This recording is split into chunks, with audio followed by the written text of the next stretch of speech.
So good morning and welcome to the first meeting of the Rural Affairs and Islands Committee in 2026, and I wish everybody a happy new year. Before we begin, can I remind everyone to switch their electronic devices to silent. Our first item on the agenda is consideration of whether to review the evidence heard on the draft climate change plan in private today and at future meetings. Are we all agreed? I should, before we start, also say that we have a number of MSPs attending remotely today because of weather conditions. So we have Beatrice Wishart, Tim Eagle, Ariane Burgess, Emma Rorick and Rhoda Grant all joining us remotely.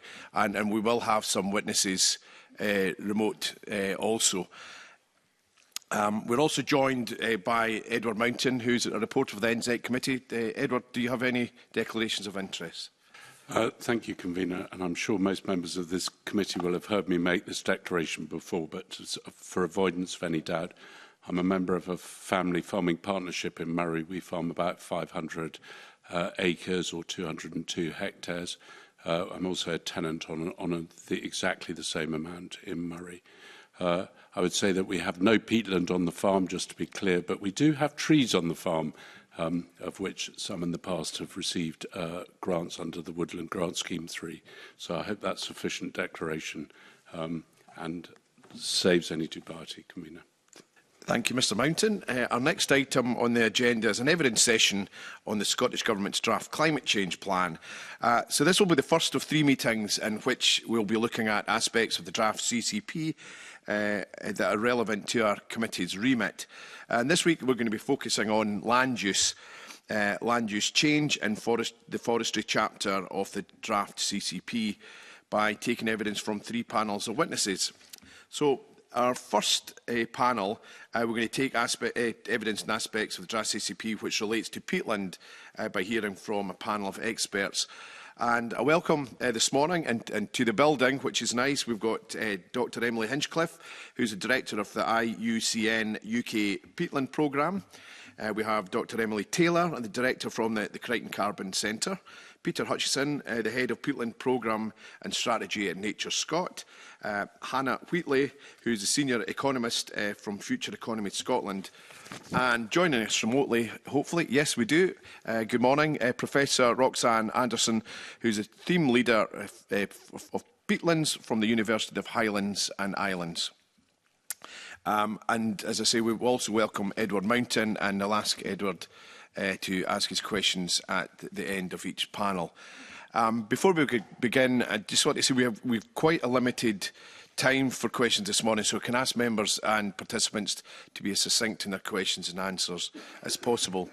So there's no expectations for everyone to answer every point, and if you feel that the point has already been covered and you agree with that, there is no need to feel to participate. And just to remind you, you don't have to operate your own microphone. Someone from broadcast will kindly do that for us. So we'll just kick off with questions. My first question is quite straightforward. So, peatland restoration sector has made good progress in recent years, however, has yet to meet targets. So, in the plan, is the new restoration target sufficiently ambitious while also remaining feasible and pragmatic? Who would like to kick off? Peter. Hi, Peter Hutchinson from Nature Scott. I think the first thing, just to say, I've just got a diagram here that illustrates the amount of progress we've made on peatland restoration. So I just really wanted to put that on the record, that we have been making progress. I think it's fair to say that we're not on track to meet the 250,000 by 2030. But the advantage of the climate change plan extended target is that we can plan for a much larger target in the future. And that planning and stability is key to doing peatland restoration, because we can't turn the tap on in terms of doing restoration. We need to plan for it. We need to get the workforce in place. We have to design the projects, and then we have to deliver. So I think the climate change plan, the extended ambition, is very welcome. Emily? Yes, I would agree. It's fantastic to see a target like this, a long-term target, and I think that is absolutely essential in giving confidence to the sector and building the workforce capacity to deliver more and at scale and pace. I recognise the word at least 400,000 hectares to be delivered, which is very welcome. I think you also have to consider the target against the rhetoric in the draft climate change plan around more of a focus on the high emission sites. So these are the complex upland erosion sites usually, which are much more difficult to restore and more costly and potentially more time consuming as well. So I think we have to consider this is a hectareage target, but within this target as well we'll see delivery against emissions, biodiversity and other aspects. Thank you. Hannah. Yeah, just would echo that it's great to see the longer term commitment, but I can't help but notice that the new restoration target is, in annual terms, is obviously reducing in the short term, and in a sense what we're seeing is a kind of backloading of peatland restoration compared to front loading it in the plan. A sort of very generous reading of that could be that we need time to develop the workforce and capacity, and there are lots of really good reasons for that. But I also can't help but notice in the plan various places in which it's mentioned that there's an intention to develop the private finance side of things, which isn't yet developed and which needs quite considerably more work. And it's unclear to me exactly, based on research that we've done at Future Economy Scotland, exactly how that market will develop for peatland specifically, which faces a number of challenges. So in some ways, we're sort of delaying action now for an uncertain solution in the future. Okay. Emma. Yeah, I would echo everything that everyone says, and obviously we do welcome the refreshed long-term commitment. But building on what Hannah was just saying, we do feel concerned about this perceived and communicated slowdown in the draft climate change plan, and speaking directly to contracting communities and also project development communities involved in the voluntary carbon market, we are hearing concern from them that this isn't giving them the signal that government is committed to this in the longer term at scale and at pace to allow them to invest and grow their businesses around this growing and emerging sector. So we are concerned about the pace of delivery that's communicated under the target. Yeah.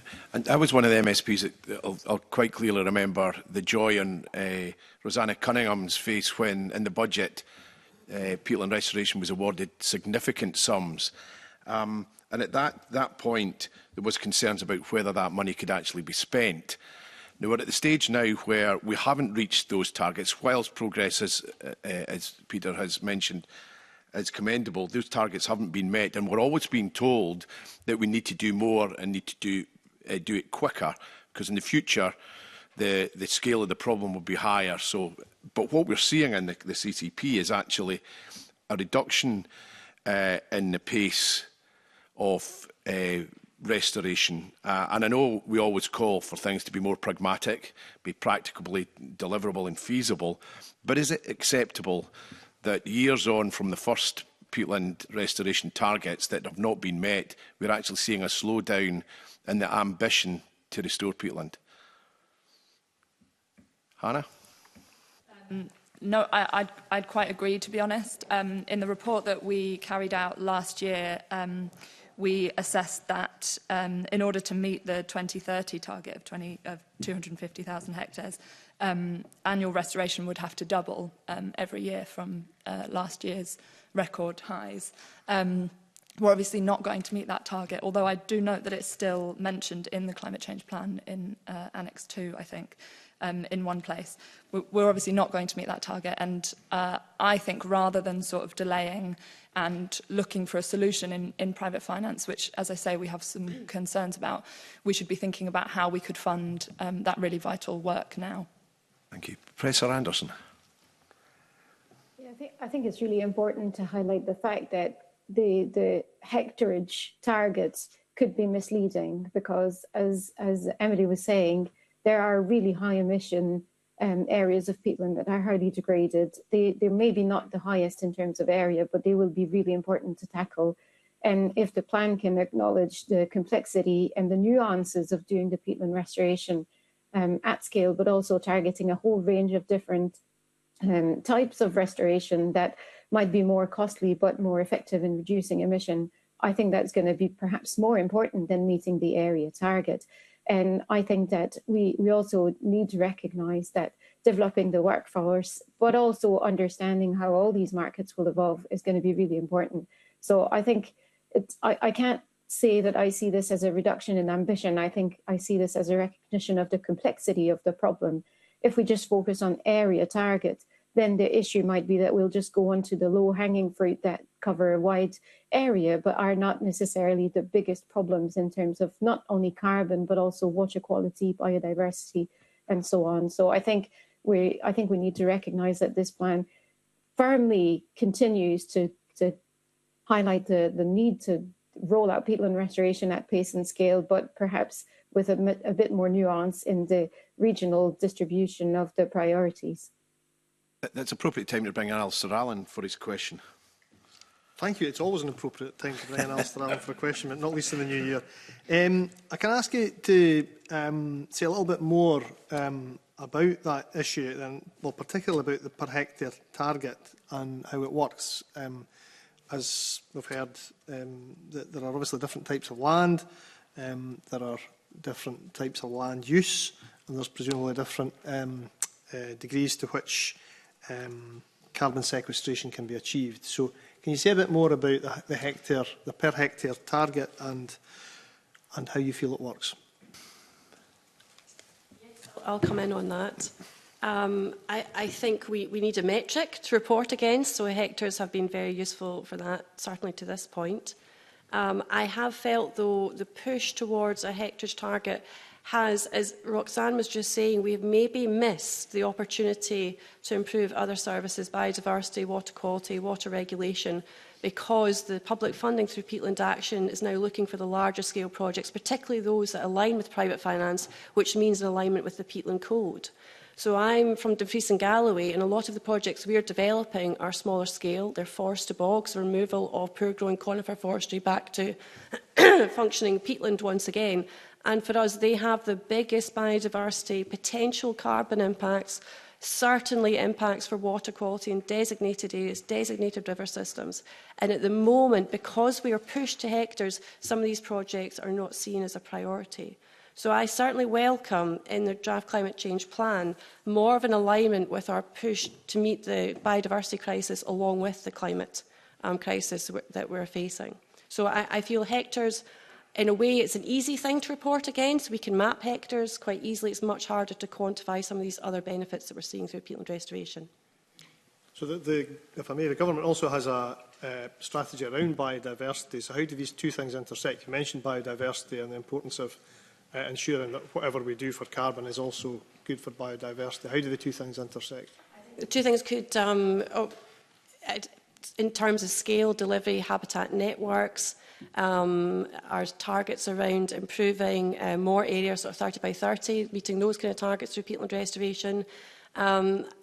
I think there's kind of a misalignment how we report peatland restoration because we're fixed on a certain way of measuring hectares that may not actually fully account for the whole area of biodiversity uplift that we see as a result of peatland restoration as well. But already we're seeing biodiversity actually being a way of prioritising peatland restoration in our region, and this is coming from the landowners themselves. So it's already driving restoration in certain areas. Okay, thank you. Can I just come in with a supplementary on that? So we're currently looking at the Natural Environment Bill at the moment, and we're at between stage 2 and stage 3.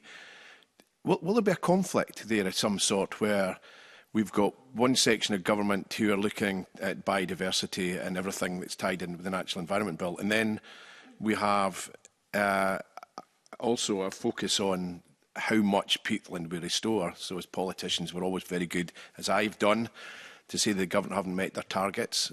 Is there going to be a conflict to ensure that Natural Environment Bill outcomes align with climate change plan outcomes?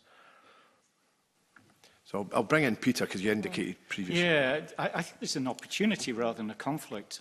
You know, the advantage of peatland restoration is that it provides these multiple benefits. And yes, in answer to the first question, we have been chasing hectares. We've been trying to maximise the hectare return from public investment. But given the broader benefits, whether it's reducing the risk of flood, reducing the risk of fire, biodiversity, we've got an opportunity to target funding at the projects that will deliver those multiple benefits. And that's where we need to actually do more sophisticated design so that we do realise hectares, reduced emissions, biodiversity, etc. Thank you. Emma. Yeah, there is an opportunity. I think we're concerned here about the delivery of targets, and like you say, there have been missed targets in recent years. And I think part of that is the laser focus on perhaps the most degraded and most difficult sites for restoration. But I think we have an opportunity for some of the sites that need perhaps lower rates of intervention, but would deliver over a larger scale. So there is an opportunity to increase delivery targets by looking at a suite of different peatland degradation sites and different restoration interventions. And that reduces the risk of a conflict between delivery of the Natural Environment Bill and the peatland aspects of the climate change plan, because you are delivering across a suite of peatlands, ones which still have remnant biodiversity and ones which are at risk of loss altogether. Thank you. Roxanne. Yeah, I think I completely agree with what's been said, and just wanted to add that this is again a really good time to bring in that nuance that is needed across the different regions. So the different, different parts of Scotland have different priorities in terms of restoration areas. And I'm based up in the Flow Country. We also have the world's only peatland that is a UNESCO World Heritage Site. And that's in part because of the biodiversity.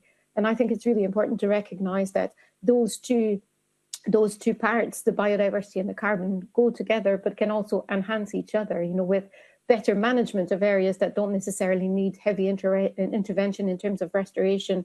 We can have the source of the species that will then recolonize the adjacent areas that get restored. And by targeting restoration to reconnect areas that have been fragmented in the past, we can also bring uplift of biodiversity across much bigger areas than only the footprint of the restoration.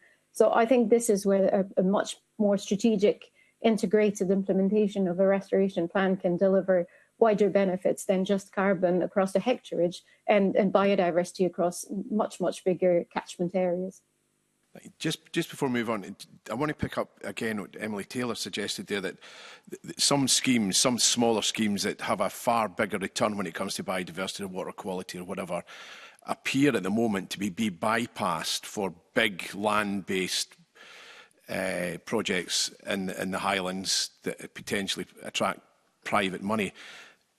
Are the processes there at the moment to address that, or do you think they'll be developed as part of the Natural Environment Bill and the Climate Change Plan? Are you hopeful that we'll see a change, and it's not just the biggest bang for your buck, it also consider these other benefits? On that. So I think there needs to be a change. And I think the change will come about when we start thinking about regional priorities. So in Dumfries and Gala, we are not like the Flow Country. In Caithness and Sutherland, we're very different, but we have different priorities that are just as important. So I think looking at regional land use partnerships, for example, the Crichton Carbon Centre is already looking at a peatland action plan for the south of Scotland. I think those kind of mechanisms that are being supported by the Scottish Government are really critical to understanding where the best bang for your buck is in terms of delivery for nature and climate. Thank you. Beatrice Wishart.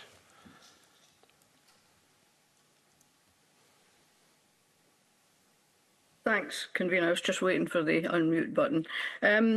My question's related to the sort of the nuance and around peatland restoration projects.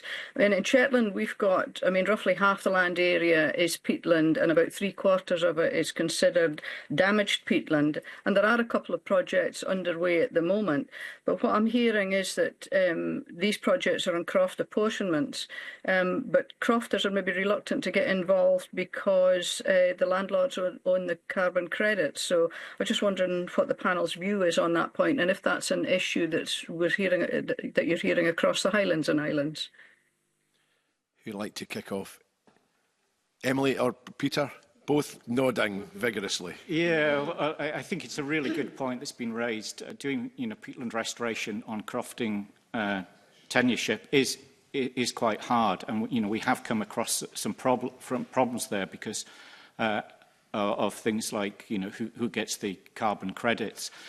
But what we've been able to do is, work with crofting communities, with the grazing committees, to actually design projects that everybody is bought into.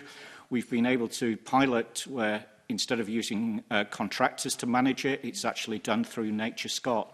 So I think, the issue, restoration of peatland on crofting communities is a challenge, but we are finding some solutions. And, as Beatrice indicated, we have got a number of projects that we're supporting on Shetland this year. Thanks. I've got Roxanne, then I'll bring in Emily. Yeah, just to say this is a really important issue. We've been having the same conversations here in the North Highlands, in the Northwest Highland as well, and in the Outer Hebrides. There's been similar conversation. And I just wanted to point out that the Flow Country Partnership up here have been working with crofters and will be delivering, to our knowledge, the first joint peatland, cold peatland restoration on a common grazings that will have, go through the land court, and we'll have a model or a template of a contract that can then deliver the carbon credits distribution to the crofters as well. So we're hoping that this is maybe paving the way for future solutions as an example of a mechanism to make a much fairer distribution of the benefits coming out of the peatland restoration schemes. Thank you. Emily. To go back to Hannah's point that she raised, this is an area where the private finance is kind of underdeveloped and untested, and that level of uncertainty and perceived risk is a huge barrier, particularly in the crofting sector. I'd also say in tenancies as well. We're seeing the same sort of issues. So I think we need more of the examples that Roxanne's talking about there, and kind of ways on how we actually do this so it is fair for everybody involved. Thank you. Hannah. Finally, to add that, I think the issue comes up for land over which multiple parties, hold rights, and that's true for common grazings, but also for agricultural tenancies. And some recent academic work that we cited in our paper last year concluded that crofting rights are incompatible with carbon rights. There are clearly some issues here that need to be addressed, and would agree that the question of private finance and how crofters are supposed to engage in that world is definitely one that is underexplored, and I think the government need to offer sort of structured and specific support in that area. Yeah, I'm pleased this has been raised, because it's certainly we're in the midst of the crofting bill at the moment, so that's interesting. Your views on that are important. Now move on to a question from Evelyn Tweed. And a happy new year to the panel, and thanks for being with us today. What will it look like in practice to increase the proportion of the most highly degraded peat that is restored, and do existing policies support this? Who'd like to kick off? Peter. Yeah, in theory, if we focus on the highly degraded peatlands, these are the most expensive projects. They're complex. So, potentially, if we focus on the most highly degraded sites, we will actually reduce the hectare target that was mentioned earlier. But we've been doing some analysis of the projects, and we are finding that there are projects that are tackling highly degraded peatlands that are actually a low cost. And so I think it's designing those projects, designing them at scale. So if you're doing complexity, you're doing it at scale, so you can deliver the emissions reductions and the financial savings. So in theory, it's tricky, but in practice, we're finding that we can do both. Anyone else? Emily? From a practical point of view, yes, these sites are more complex. They are time-consuming, often involving hand labour as well, so the logistics. There may well be areas at the moment we do not see as restorable until we've done the surrounding area to make the whole area kind of more resilient, reduce water flow. So we could see a change in the costs per hectare potentially. But I do think there are potentially, if we do have that focused on erosion, then I think there are other ways we need to consider to deliver restoration. That could be improved grazing management, reducing stocking densities. We've seen the benefits of that. It may take longer for these areas to restore, but we're not going in with that mechanical intervention, that hand labouring work that costs more. So I think with maybe more of an emphasis on these erosion sites, we might have to come up with different solutions on how we meet these needs for restoration. Anyone else? Emma? Yeah, I think there is a risk in this sort of laser focus, like I've said, on focusing on the most degraded sites. And I think that really originates from the driver of this being carbon targets and emissions reduction. But I think there's a missed opportunity in our lack of understanding of our designated peatland sites and our wider peatland area outside of these eroding areas and these restoration areas. And that whilst we're fixing the worst, the holes in the roof, the slipped tiles on the roof are also leaking and getting worse. That's the kind of analogy I come back to. So I think there is a concern that we don't fully understand just how at risk some of even our protected sites, which obviously the plan also seeks to address, are faring under current conditions, current management, current climate. And so I don't really feel that the right balance has been struck through current peatland action delivery, but also in the draft climate change plan, in that balance between the most highly emitting sites and looking after our peatlands as a whole across Scotland. Emily. Sorry, just come in again and make a really important point that we are seeing the impacts of climate change now in our peatlands in the southwest of Scotland. We are now targeting areas that we suspect are going to move into a phase of erosion, quite rapid erosion, in the next few years. We have sites that are eroding quicker than we can map them. So we start the planning process, we design up the scheme, and then we go and check it, and the site has eroded further. So actually, some of the priorities might be stopping getting to that erosion phase as well. So I think that's really important to consider that, yes, there are areas that are really far gone, heavily eroded, heavily degraded, but there are areas that we will always need to intervene in now to stop getting to that point that will be more costly in the long term. You touched about baselining before. Do we need to have a whole new exercise in baselining, given some of the changes that you've suggested that have maybe occurred since we set the first peatland restoration targets? I would really welcome the LiDAR survey that's discussed in the climate change plan. That will be very helpful to get a snapshot of the here and now and what is actually happening. I think our understanding of erosion and peatland condition has evolved immensely over the past 10 years since really peatland action began. So I think we're always checking against that kind of moving baseline, but recognising it's a moving baseline is important. So the LiDAR survey will have to be repeated multiple times over the next few decades, so we keep that moving, evolving picture and understanding of peatland condition. Thank you. Emma Harper. Thanks, Convener. Good morning to everybody. Hannah, you mentioned earlier about workforce capacity, and Emily, you've just talked about like the whole challenges of peatland restoration and everything. I'm interested in, we've had issues around workforce capacity has been a barrier to scaling up peatland restoration in the past. So I'd be interested to hear, where are we now, and does the climate change plan, the draft plan, give you enough confidence that there will be enough capacity in the workforce in order to deliver what we need to do? Yeah, a very good question. 5 years ago, the workforce capacity was seen as a barrier. We've done a lot of training, skill development since there with Emily and her colleagues. We now feel that we have got the workforce to do projects, and we're not having any projects failing because we haven't got the workforce capacity. But we also recognise that that's just upskilling the today's workforce, and we have to think about tomorrow's workforce. So we are actually going into schools to raise awareness of this industry, the opportunities. So we're upskilling the current workforce, but we've got one eye on the future workforce, because the future workforce is still at school. So at the moment we have got capacity, but if we go with these extended and more ambitious targets, we're probably going to have to restore double the annual targets that we're doing at the moment. Then we need to continue to be developing this workforce. Roxanne.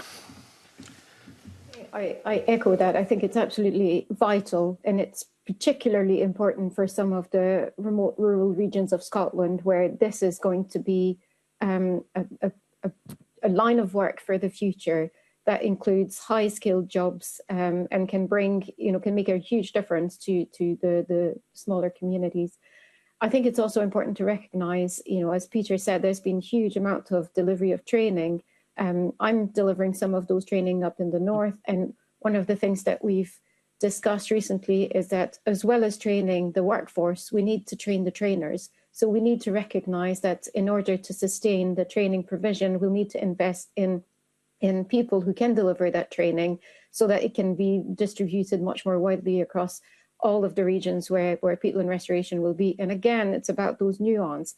The training provision in Shetland might be a bit different than the training provisions that's needed elsewhere, because the local needs are different, and the local understanding of the problem is going to be really needed to deliver a tailored workforce to tackle all of the different peatland restoration needs across Scotland. Hannah. Thanks. Yeah, I agree with everything that's been said. I suppose one of the things that came up in our research was that contractors are needing more confidence, in deciding whether to invest in machinery and people. And so I've got a question in my mind about whether a reduction in annual targets, at least in the short term, instills that confidence that contractors need early on. And the other thing that I would just like to add is it's not only about training and people, but also about the kind of infrastructure. So looking at rural housing, transport, and the various things that we need to sustain rural livelihoods in this area. Thank you. Emily. I would also just like to add that the workforce is not just specialist contractors. I think we have huge opportunity now to embed peatland restoration and management across sectors. So I see the role of the farmer, the crofter, the gamekeeper. We work with these people all the time. They're critical to actually undertaking this work, supporting this work, and ultimately maintaining and managing this work. So I see those skills, we can diversify skills in the rural jobs that we see just now to make these jobs ultimately more sustainable in the long term and delivering kind of more for climate and nature. Thank you. Emma.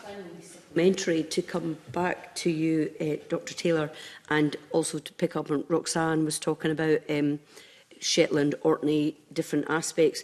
The Crichton Carbon Centre is a national centre. Is there a perception that it's basically just Dumfries and Galloway, or do we now have made progress in the fact that it's national? It's international. So we have people coming to us from all over the world now asking about how we're training and how we're doing peatland restoration. I think what's really been critical is having this regionality in our training. So as Roxanne points out, how you do restoration on Shetland will be very different to how you do it in the Scottish borders. So recognising that nuance, that regionality has been absolutely critical, which has made it more challenging to come up with, for example, LANTRA courses, so kind of accreditation schemes that are very generic. So we still need that ability to have these tailored courses, these tailored offerings to meet these kind of regional needs. But yeah, I think it's very much seen as kind of national, and we see that in our contractors and our workforce now who are travelling up and down the country, and they'll be doing so just now, coming off the snowy sites, going to the lowland sites where they can continue work. So it's very much seen as a nationwide opportunity, and I think that comes back to Peatland Action as well, and having that national programme which is working on a national standard. It's worked on the technical compendium. We have national best practice now as well. So no, I see it as a kind of countrywide offering, absolutely. Okay, thanks.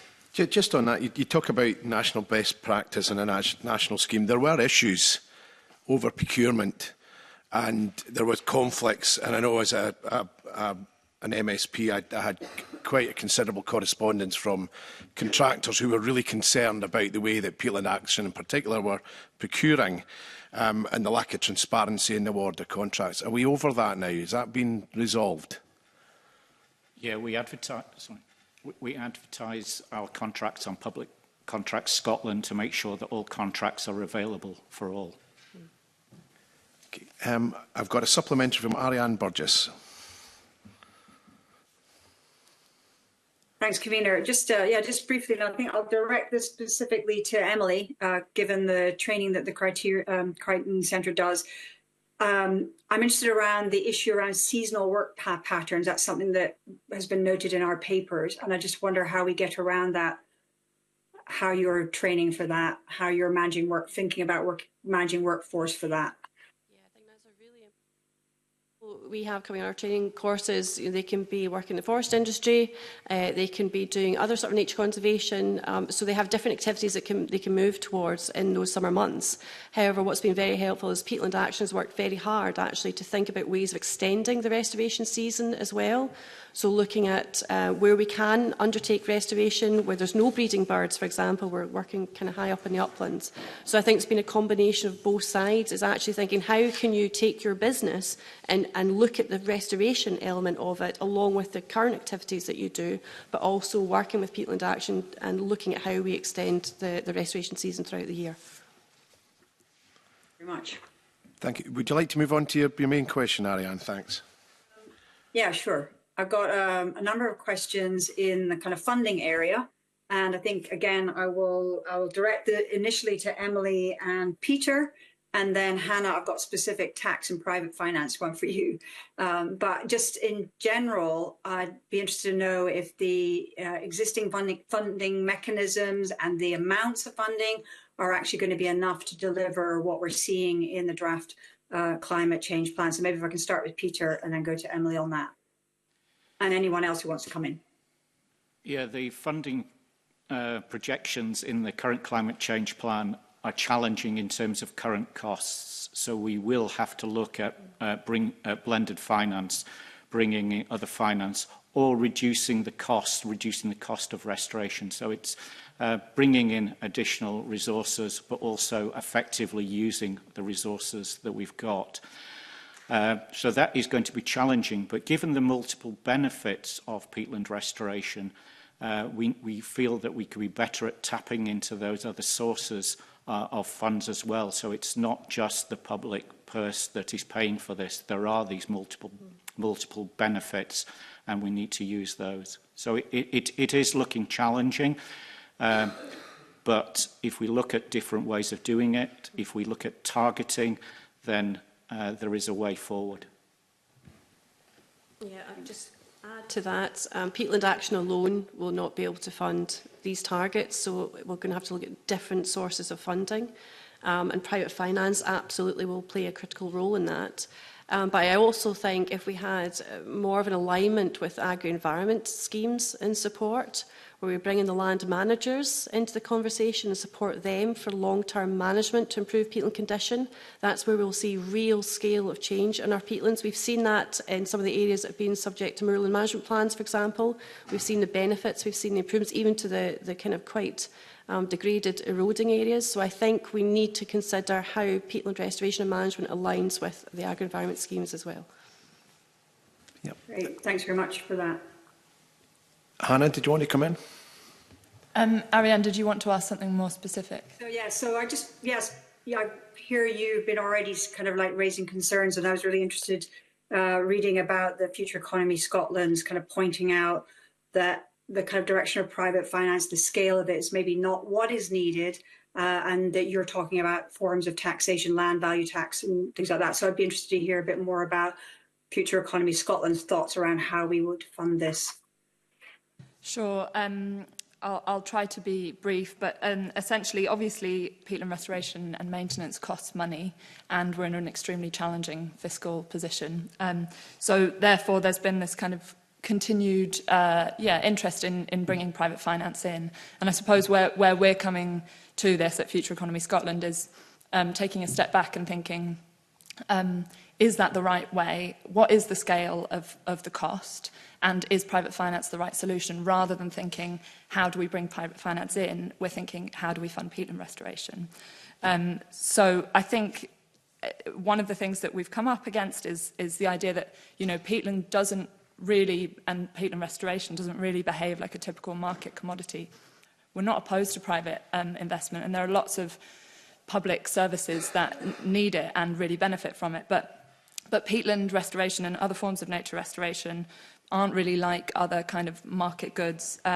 They're sort of non-excludable, they can't be confined to paying customers, non-rivalrous, one person's benefit doesn't diminish another's, and that's because there's all sorts of, biodiversity, flood prevention, all of these really wide benefits. So for those reasons, we've had to invent the carbon market and peatland credits. But a key issue around this is around demand, and this is where the specifics of peatland really come in. Because restoring peatlands is about reducing emissions as opposed to sequestering carbon, there isn't the same demand for them as there is for other carbon credits that can be used for companies to become net zero, for example. So as a result, we think that the demand is going to be really challenging for peatland restoration. And so the idea that we can bring in private finance to produce all of these profits that will be able to be used to repay investors, we think is slightly questionable for peatlands. As a result, the government is looking at lots of different de-risking measures that will guarantee profits for these private investors, including things like price floor guarantees. But those things, given the challenge around demand and the price of credits, are very uncertain and could actually end up costing the government more over the long term. In addition, in our modelling that we did in our paper last year, we also found that introducing repaying investor returns can increase the costs at a project level by 48%. So we think there are some real issues around the sort of classic economics of this. So there's something in there that we need to be encouraging the government to look more broadly at opportunities for how we finance. Basically what you've been saying, that's something that we maybe need to highlight as a committee in our report about the plan, that's something that the government needs to do. I mean, I think I'm hearing you. I guess the next question I have is, do you have confidence in the development of a values-led, high-integrity market for responsible investment? And something I'd been working on with Professor Jill Roby, you might know, over her work around the Public Carbon Trust, was trying to kind of get that brought forward so that we've actually got some system that pulls all of the kind of carbon codes, etc., together and can be verified, validated, and monitored. But yeah, I just wonder if you've got any thoughts around that kind of values-led, high-integrity market. Are we going in that direction? I think it's a really useful question, and regulation of the carbon market is absolutely something that needs to be brought in. But we would also say that there are other, I think, a broader way of looking at things. You know, given the costs, is this something, and the public goods, is this something that we should actually be funding? That the public should be funding. And we've developed a model around a kind of idea of zero interest income contingent loans, which is a mouthful, but essentially is a version of a student loan where the government could put up these loans directly to landowners and project managers who then start to pay back if and when the carbon market takes off, if they're selling on the market. And in a sense, that's de-risking projects directly rather than de-risking the middleman of the private investor. However, just while I'm speaking, I also want to highlight, as you mentioned, Ariane, the idea of tax. I think what we've seen in nature restoration is that there isn't enough at the moment of a pull for people to be doing this, and we also need to be thinking about the push. And so essentially what we're looking at is the right blend of carrots and sticks. And there are lots of different ideas. I'm really pleased to see that the climate change plan includes the idea of the carbon land tax. However, we've got a few other ideas, one of which is a delayed degraded peatlands tax, whereby in 10 years the government could indicate that in 10 years they would be bringing in a tax on peatland that doesn't meet certain thresholds in 10 years, so that it would encourage landowners to either begin the process of restoring their land or sell to someone who will. Thank you. Now move on to a question from Rhoda Grant. Thank you. A lot of the discussion really has surrounded who does this work, who's responsible for making sure that it's done, and how we manage all of this. And we also touched on farmers and crofters and their role in carrying out this work. Doesn't seem clear that there is anyone taking an overarching view. So who's overall responsible to make sure that our peatland is in good condition and it's maintained, obviously, if it is in good condition, but also where the real difficulties lie and who's responsible for flagging them up and making sure that work is carried out? Peter? And that's not the answer to the question, that's just I'd like to say thank you for pointing that to me. Responsibility, I think, rests with the government here. You know, our peatland is a national resource, and what we need to do is make sure that we're protecting that resource, we're restoring it, which is the focus of our conversation today, and then we're managing it, as Emily hinted at the end. So it's the responsibility of of the government to look after our resource. Specific responsibilities are delegated down from there. Nature Scott has got a key role. We provide advice on the protection, the restoration and the management. We also facilitate about 70% of the restoration in Scotland. We develop the sector. So responsibility at the end of the day rests, with the government of the day, but those responsibilities are delegated down to other organisations. Nature Scott is one of those organisations that's picked up that responsibility. Who does Nature Scott then delegate to, I guess? Is it the landowner? Is it the land user? Is it NGOs? And how do they encourage them to do that? We work with landowners at the end. We're working with the landowners, land managers in taking this forward, because peatland restoration is a voluntary scheme. There's no obligation to do it at the moment. So if the landowner, the land manager doesn't want to do the work, they don't have to do it. And that's what we're sort of hinting at in the conversation today, to make these, reach these ambitious targets. Is it appropriate just to base it just on a voluntary approach, or do we need some sticks or obligations as well? But I think the message that I would like to convey is that we're working with the landowners, we're working with the stakeholders, people like National Farmers Union Scotland, working very, very closely. Because looking after our peatlands doesn't mean to say that we have to stop agricultural use or other operations. Peatland restoration is very much part of that wider management of land. So, sorry, Rhoda, there was quite a lot in that answer. No, that was useful, but I guess the question is, are we doing enough to enable that? So before we start looking at sticks, what are the carrots that are out there? What work has been done to, I suppose, provide information to people so they know, one, that this is important, two, how they go about it, and three, where they can fund that from? Because obviously we were talking earlier about the workforce, and there are experts in this field. Not every farmer or crofter could afford to hire them. Yeah, we've got we do a lot of work to actually promote peatland restoration, promote the benefits, and we go direct to stakeholders on this. But the one thing that we're learning is that the benefits and the positive messages, it's best if it comes from the actual land manager, the farmer themselves.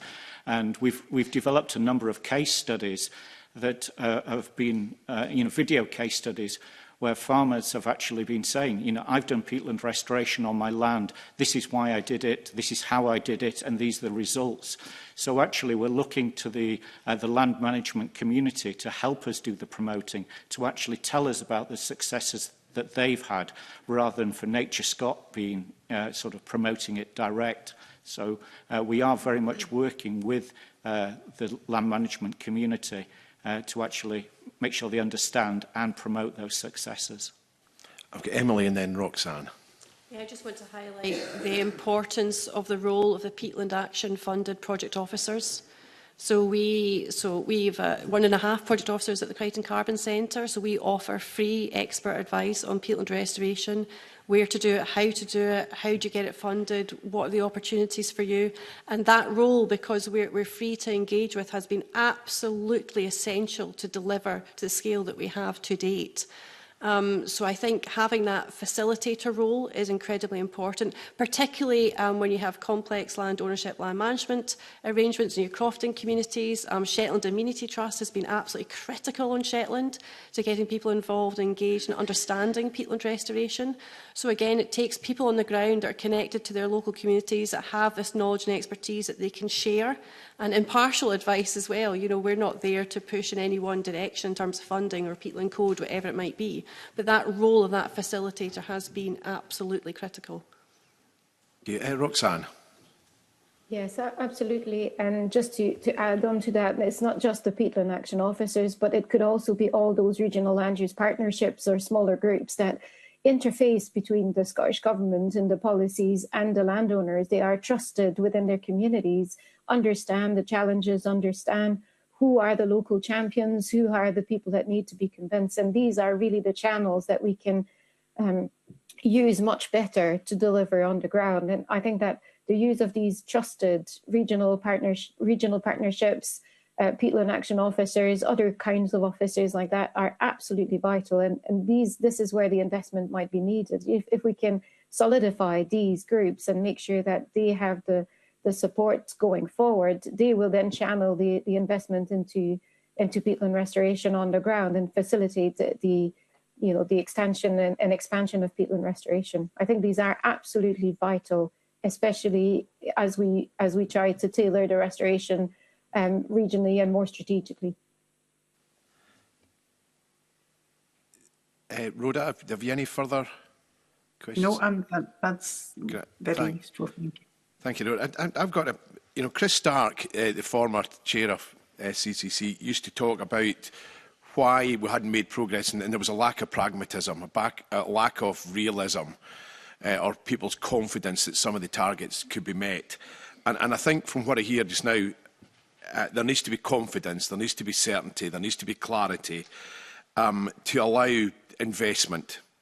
And it's a bit like we're going to hear from the forestry sector later on. And if there was a risk register, a risk assessment, one of the things would be lack of confidence on a return on investment in the future.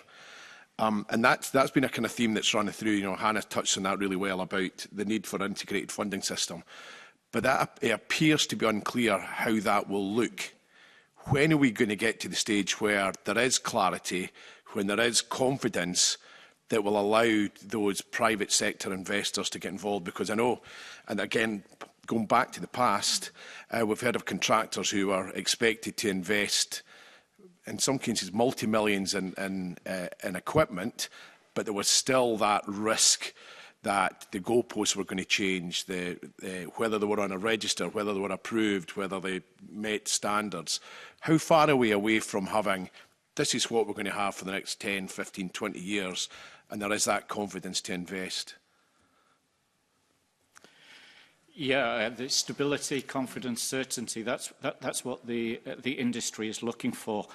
As well as the climate change plan, the aim is to develop a 5-year plan, and it's actually just been published for the next 5 years.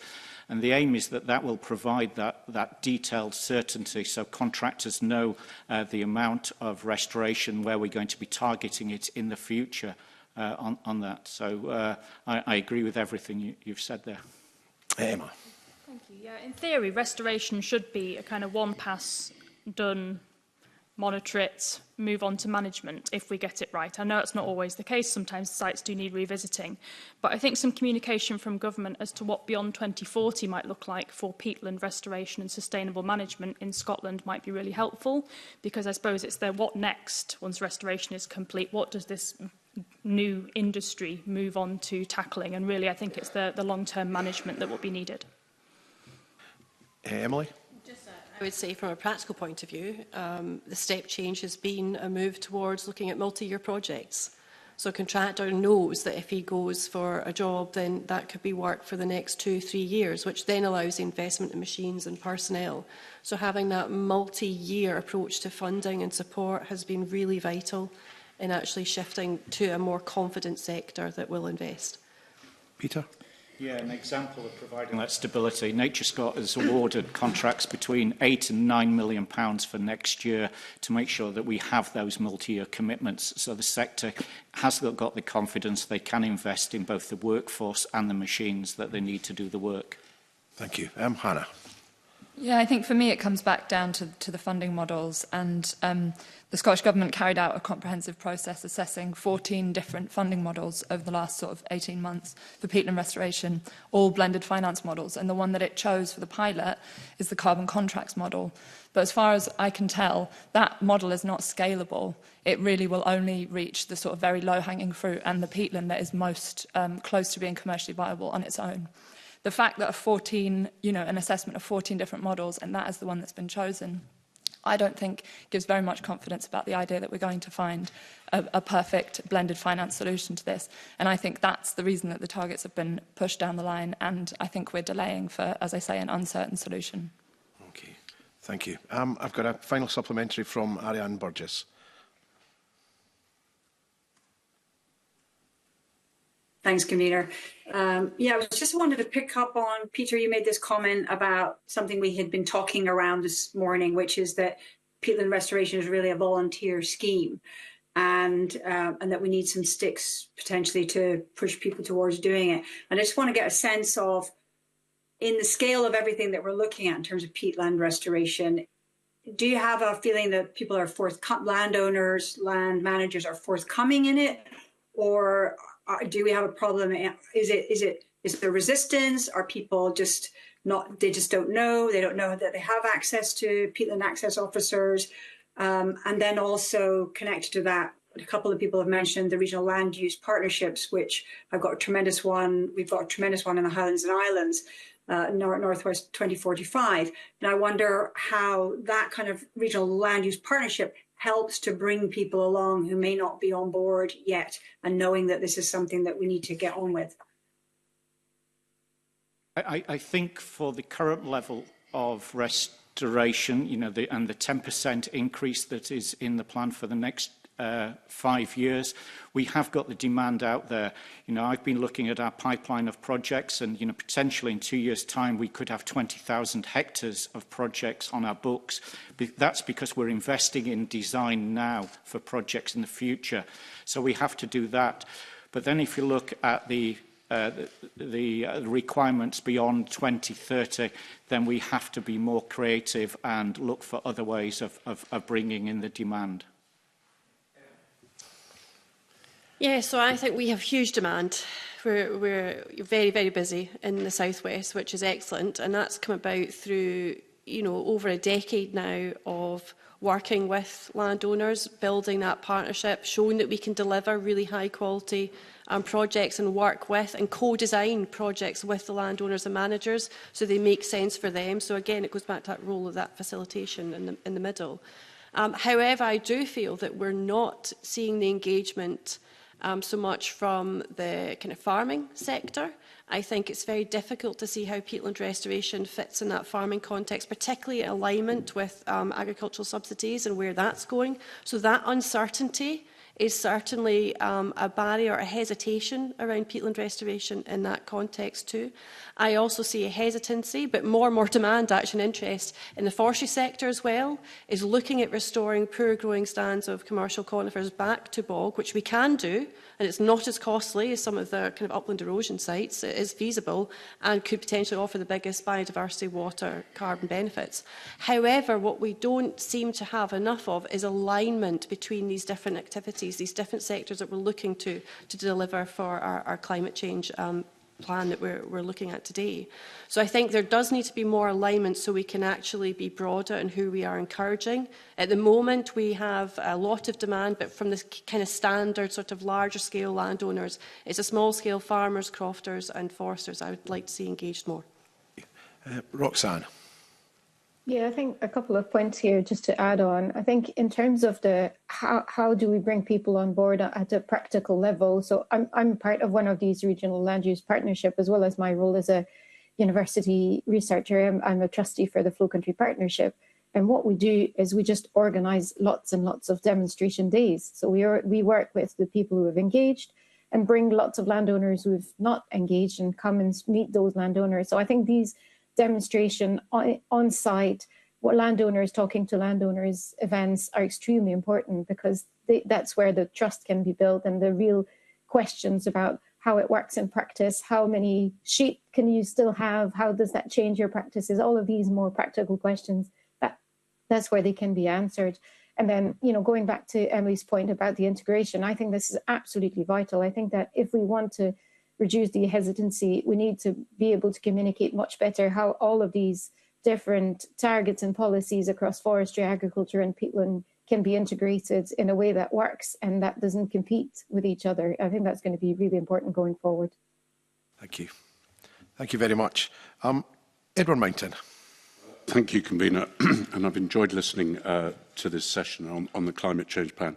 If I could drag you, the panel, back to Appendix 3, page 82, which deals with the costs, which no doubt you've looked at. The costs in here, the net costs of the climate change proposals as far as peatland, don't even meet 50% of what the actual cost will be. So can you explain to me what the actual cost will be to reach the government's target of 400,000 hectares of peatland restoration by 2040? Peter, perhaps you could give me that figure. On a cumulative basis, based on interest, not on today's rate of £1,000 a hectare, which the government's working on. Just so the people in Scotland understand what the real cost of this is going to be. Yeah, the costs in the plan at the moment, I think it averages out about just over £1,000 a hectare to restore, to meet the £400,000 target. At the moment, our costs are nearer £2,000 a hectare. Well, it doesn't actually come up with a cost per hectare. It just says the net cost for the whole plan period is 340 million. That's what it says the net costs are. The actual costs, I'm suggesting to you, may be in excess of 700 million. So I'm wondering how much of money, where is it in this climate change plan? Where do you understand? What gives you the confidence to say that support the government that says the natural capital market will come up with the additional money? Because there is no natural capital market on peatland at the moment. There might be on forestry. So where's the confidence? Where does this plan stack up financially, is my question to you, Peter. Yeah, at the moment it's a challenge. So in terms of those figures, it is a challenge to actually deliver the £400,000 hectare target with the £340 million. This is where we need to explore the private finance options. Hannah? If not pump priming it, Peter, the government's not making a commitment in the climate change plan. All it's committed to is spending 250 million between now and 2030, of which I think, as at the end of 2023, I haven't got the latest figures because I can't get them, it's 45 million that they've spent. We're way off target, and the natural capital market is not going to invest in something where there's no certainty. And you're not giving me certainty, and I'm not seeing it in the plan. So please try and give me certainty so I can understand that the climate change plan is deliverable.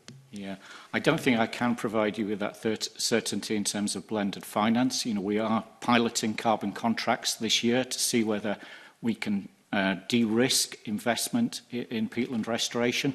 So that will provide the certainty, a degree of certainty. But it's fair to say that to actually, meet the 400,000 target, we do need to bring in other finance from elsewhere, or we'd reduce the costs of peatland restoration by delivering it in a different way. Can we operate more at scale to bring down the costs? Can we target it in different ways? But I'm not going to try and answer I'll try and answer, but I don't know the answer. Peter, my final question is, do you believe that the costings produced in the climate change plan by the government are actually believable? A yes or no answer will do me. They're challenging. I'll take that as a no, convener. Thank you very much. Bring in Hannah. They'll have a view on this. Yeah, I mean, actually, just sort of to agree with you, Ed, because I think it's very unclear in the plan what the actual total costs are, and more importantly, the attribution of who's going to be paying them between, landowners, the public sector and the private sector. I think that's a real issue.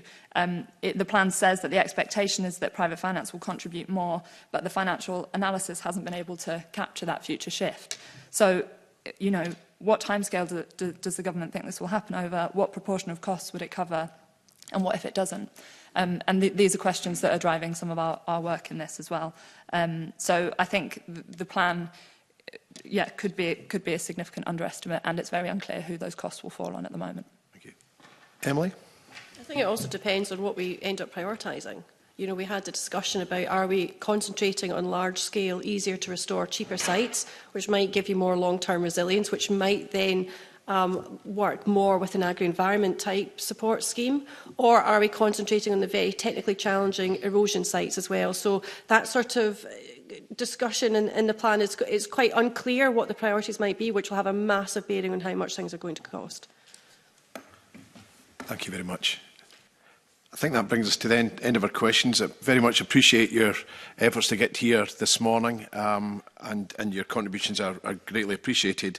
I'm now going to suspend the meeting for 15 minutes to allow a changeover of witnesses. I suspend the meeting.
Welcome back. We will now continue with our scrutiny of the draft climate change plan by hearing from a panel of forestry practitioners. And I welcome to the meeting this morning Stuart Goodall, the Chief Exec of Confor, Joe Ellis, the Head of Planning and Environment from Forestry and Land Scotland, David Robertson, who's the Director of Investment and Business Development from Scottish Woodland, and Willie McGee, a board member from Community Woodland Association. Again, before we move on to questions, can I just remind members and witnesses to be succinct in their questions and answers, and you don't have to operate to your microphones. Broadcasts will do that for you. So once again, I'll kick off with a fairly straightforward question, and it's about how feasible the annual planting targets are in the draft CCP, and bear in mind whether you think that the Climate Change Committee's higher target of 22,000 hectares per year by 2030 are feasible. Who would like to kick off with that? David. I'll start. I'm sure Stuart will come in as well. Yes, morning, thank you for having us along. I think it's entirely achievable, starting at 10,000 hectares per annum, as we are targeted in 2026, and raising 2,000 hectares up to 18,000 at 2032 and then beyond. We have achieved historically, on average, around about 10,000 hectares per year over the last 5 years. That's been somewhat lumpy in delivery, depending on what's happened with approvals and grant funding availability. But I think, on the whole, the targets are achievable and deliverable by the sector. What we need, and I caveat that, is what we need is the confidence for people to invest in skills and deliverability of these projects over that timescale. It all comes down to confidence, as far as we're concerned. You touched, before I bring in Stuart, you touched on confidence. That's something that was raised in the peatland restoration panel as well. Over the last couple of years, we've seen woodland grant funding halved, partly restored. What does that do to the supply chains? And does that has it had a knock-on effect? And the supply chains that are in place at the moment, will they allow that increase in planting to be delivered? Stuart? I mean, I would just, very quickly say, I agree with, Dave's assessment that, we do believe that those planting targets as set out, rising by 2,000 hectares a year, are achievable. That doesn't accord with the Climate Change Committee's advice. And also, it doesn't quite accord with broader policy objectives or previous statements under climate change plans of the percentage of area that's expected to be planted by 2030 or 2040. However, I think we as a sector believe that those 2,000 additional hectares a year is achievable, and we're happy to work with those. There's obviously a broader question of whether forestry will be able to deliver all it could do to the climate change plan. Absolutely, on the point of confidence, is key. As you flagged up, planting was increasing. It wasn't a straight line, but if you look over the period of time, it was increasing significantly from, say, 5–10 years ago. The big impact was 2 years ago when the forestry budget, the planting budget, was cut by about 40%. It really pulled the rug under the sector. Ultimately, people are making long-term investments, whether it's a nursery looking to get the seed to grow the young trees to be planting, whether it's a company like Scottish Woodlands, recruiting foresters, whether it's small businesses who are undertaking the planting and establishment. There's a whole supply chain that needs to be aligned there, and all of them need to be taking a punt, so to speak, that the funding will be available there for future. So it has been critical, and one of the things that we would really focus in on is within the delivery of a climate change plan is confidence about multi-annual funding, that there will be the funding there to achieve the planting levels that we are. And I think that's something that should be cross-party, and Scottish Government should be able to deliver, because if you look at the sums involved, it's basically like the crumb off a table we're talking about in the overall budget, but the delivery is so important, and alongside the other co-benefits that are provided. Excuse me. So does anything need to change to ensure that these targets are deliverable from where we are at the moment? So again, going back to the peatland restoration panel, it sounded like they weren't just in the right place right now to deliver and achieve it through the budget. Where are we with forestry with that? Are we in the right place? Do we have the right supply chains in place to deliver? Willie? Yeah, I think, we're dealing with a very simplistic document, and I would contend that woodland creation is just one of the ways that the forestry sector can contribute. I think there's a big trick has been missed in terms of forest management, which, as all practising foresters know, we can add volume to the existing forests that we've got. But coming back to expansion and the bandying around of hectareages, it depends on where the hectareages are. In 2018, we had something like 17% of Scotland's forests were on deep peat. 21% were on organo-mineral soils. Stuart and David would better quantify what we've achieved since 2018, but my guess is that there's many more hectares of forest on organo-minerals, organic soils, peaty soils, and we really have a great deal of uncertainty about the carbon balances of these forests. So I'm not, this is not an anti-forestry statement. It's you asked about doing things smarter. We could move forestry. We need to move forestry off these soils or adopt different practices. Forestry rotations are decreasing. So all forest research stuff is based on something that we would use, which is MMAI, mean maximum annual increment. That's no longer the case. Before, we used to harvest at 50 or 60 years. We're at 30 years, and people are eyeing 25 years, you know, the target diameter of 30 centimetres. So these forests are churn. So this whole plan, based on planting new forests, which will be harvested quicker if they're on organic soils, we don't know a huge amount about what the forest carbon balance is going to be. Mineral soils, great. But, you know, once you're on peat, that's a different matter. Joe? So just pick up from where you left off, Willie. If you're going to be moving forests onto the kind of better land that you were moving away from these organo-mineral soils, then that's the other aspect of certainty that I would bring in, is the certainty that there's support for forestry on some of our better land. And that's certainly something that is a big issue for forestry, is the potential competition with agriculture. So I think that's something to take into account. So you need the funding continuity. I absolutely agree with what's been said on that, but you also need the continuity of support for what you're going to do. Because if you acquire a piece of land, and it does take a while to get through this whole process. You know, you buy the land or acquire the land, you then have to go through the planning process. It'll take you a couple of years. You then have to, source the plants. It does take a long time to get to the point where you're actually planting. This is a long kind of chain to get there.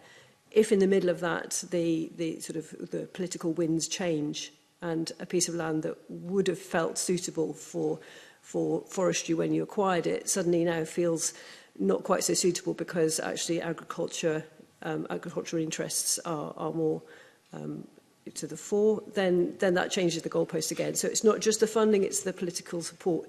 And I would also say with community views on forestry can change. So because it's such a long timescale from when you the twinkle in the eye to the actual trees in the ground, there's a lot that can change in that time, and that's another aspect of the certainty that comes here, especially when you potentially move away from some of the places where forestry was before. Okay, thank you. Stuart. Thank you. Just to pick up on Willie's point, I think the key thing here, and it's something I was hoping that we could touch on later on if we still had some time, is that the contribution the forestry sector can play isn't just about planting. It isn't just about the potential to grow carbon in the forest through suitable forest management, but it's also those timber products. And that's a key point I would highlight in terms of a lot of the assessment that is made, and certainly through mechanisms like the Woodland Carbon Code, are really only looking at the land and the carbon that's on the land. When we harvest a timber product, that carbon doesn't immediately oxidise, disappear. It is in terms of carbon accounting on the land, but in reality it's still there in the product. The question is what we do with that product. And There's an element I was going to flag up in terms of the climate change plan, is that it talks about the benefit of putting more of Scottish timber into long life uses, construction, housing, which we would absolutely support, and we think we need to have much more focus on that. And that starts to then address the issues of, if you've got shorter cycles, what happens with that timber? If it's going into a house, that carbon is still there. In fact, it can displace higher carbon materials.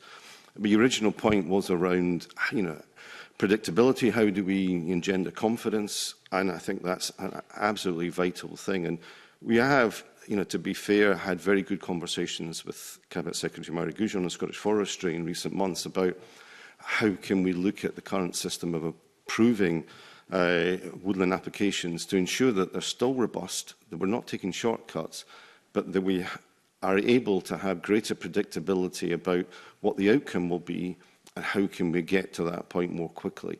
Because that's, Dave can say more about that, on a sort of case-by-case basis. But that is hugely important in terms of achieving those targets, and that's something we've got to improve on to be able to hit those targets. I would say it's reliant on that as well as on the funding being available. We're certainly going to drill down into more of these topics as we move through the questions, but I suppose just to put an end to my question, if you like, is everyone happy that we're going to hit the ground running? The supply chains are in place to allow that increased planting from day one, unlike, I think, what we heard from Peatland. There still needs to be a lot of work done to develop the funding mechanisms, whatever. Is the panel confident that we're hitting the ground running and the supply chains are there to deliver these targets, through whether it's the draft CCP or potentially the higher targets through the CCC? I'll work my way from David across. Hands up here.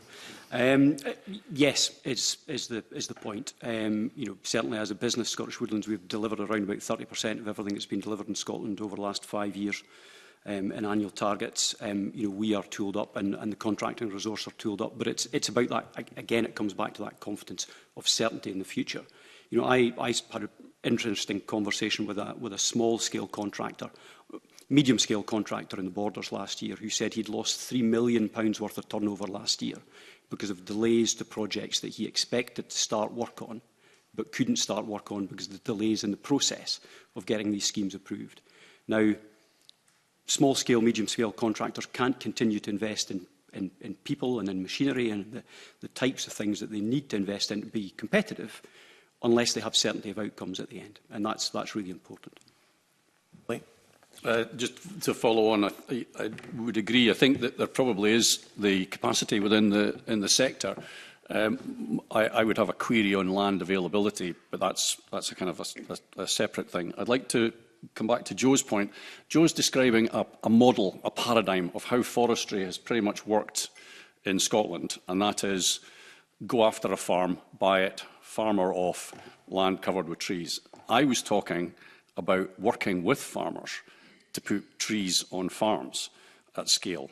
And that's a different thing to actually going in and buying the farm itself. And touching on Stuart's point, we have to be very careful. Under the LULUCF, land use change and forestry reporting, wood products appears in the report in that category.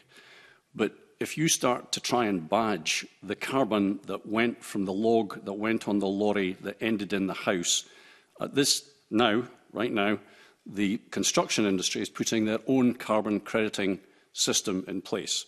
So you need to be very careful about trying to badge the timber that goes away, because that either looks like sharp practice or not paying attention.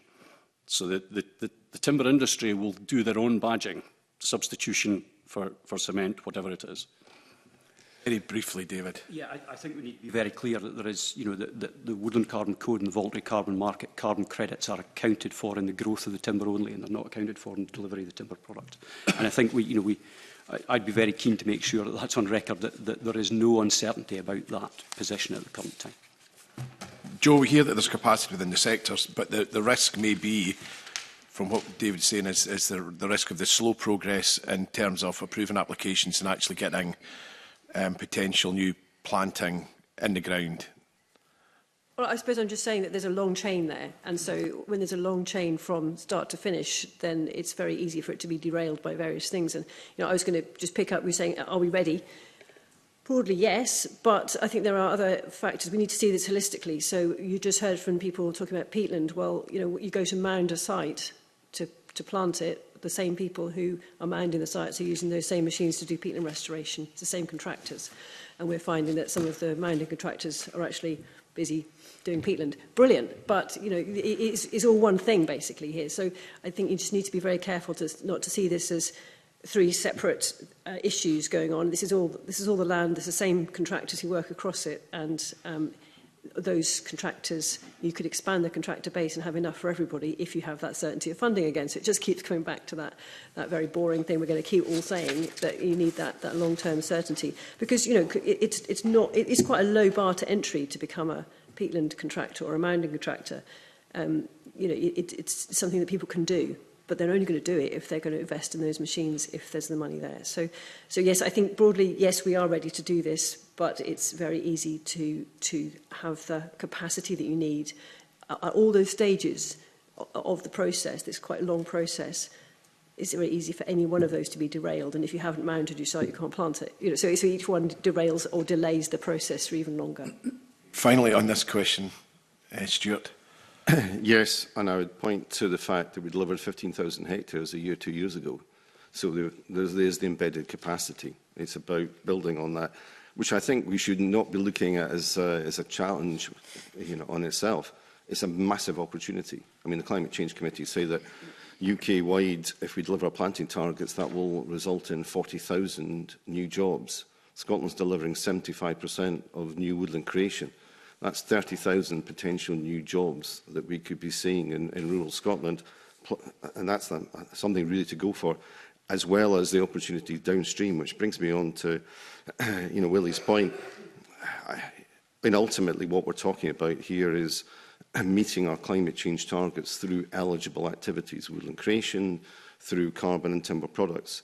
So the evidence I'm giving is entirely focused on, by following those measurements, by following the practices, we can, through both forestry and use of homegrown timber products, help achieve our targets. Whether somebody then tries to claim the credit for that, that's up to them. You know, we're not promoting anything about carbon values in timber products. The only message that we're putting out is that if you use a timber product, that is going to be helpful in carbon terms. It's not claiming any financial value for it. I think that's probably where we share a view.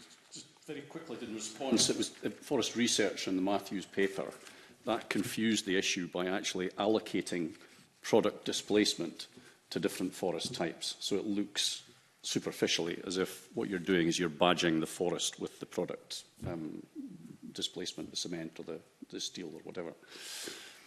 Sorry, jumping around, but the key thing there is what the bit of research and what's intended to show. And for me, the Forest Research paper that Willie's referring to is about saying whole life cycle carbon from different types of forestry. And therefore saying that because the wood products are part of the carbon cycle and are part of something that government can literally claim credit for, that is there to inform policy decision making. So we think that's absolutely right, that you have that whole life approach to forestry, both in the forest and in the products themselves.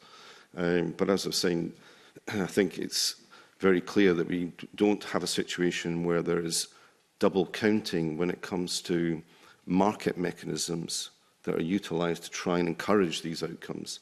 We wouldn't want to see double counting. We wouldn't want to see non-credible processes, you know, looking to develop this, which is why, you know, currently the Wood and Carbon Code is so limited in its approach just looking at forests. Thank you. Quite simply, the Land and Carbon Registry wouldn't allow that double counting to happen. So, you know, we have mechanisms in place to stop that from happening at the current time. Okay, thank you. I'm going to move on to a question from Alistair Allen. Good morning. You mentioned that the majority of tree planting I think you mentioned that the majority of tree planting in the UK is happening in Scotland just now. I'll move on to some of the stuff specifically about sequestration in a second, but I just wondered if you could say a bit about species and the role that Scotland is playing, or is the role changing in Scotland around the targets that Scotland is setting itself around the planting of native species?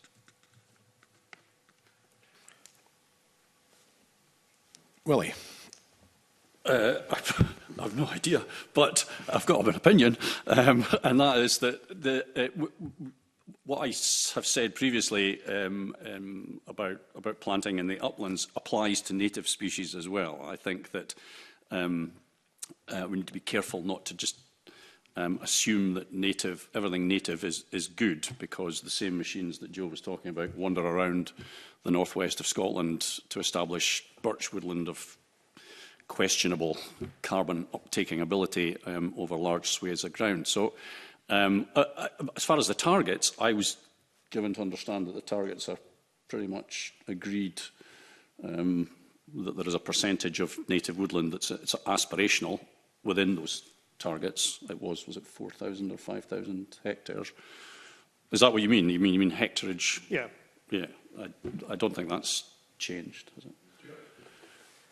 Yeah, I can confirm that basically the Scottish Government has a target for a minimum area of woodland being created each year being of native woodland.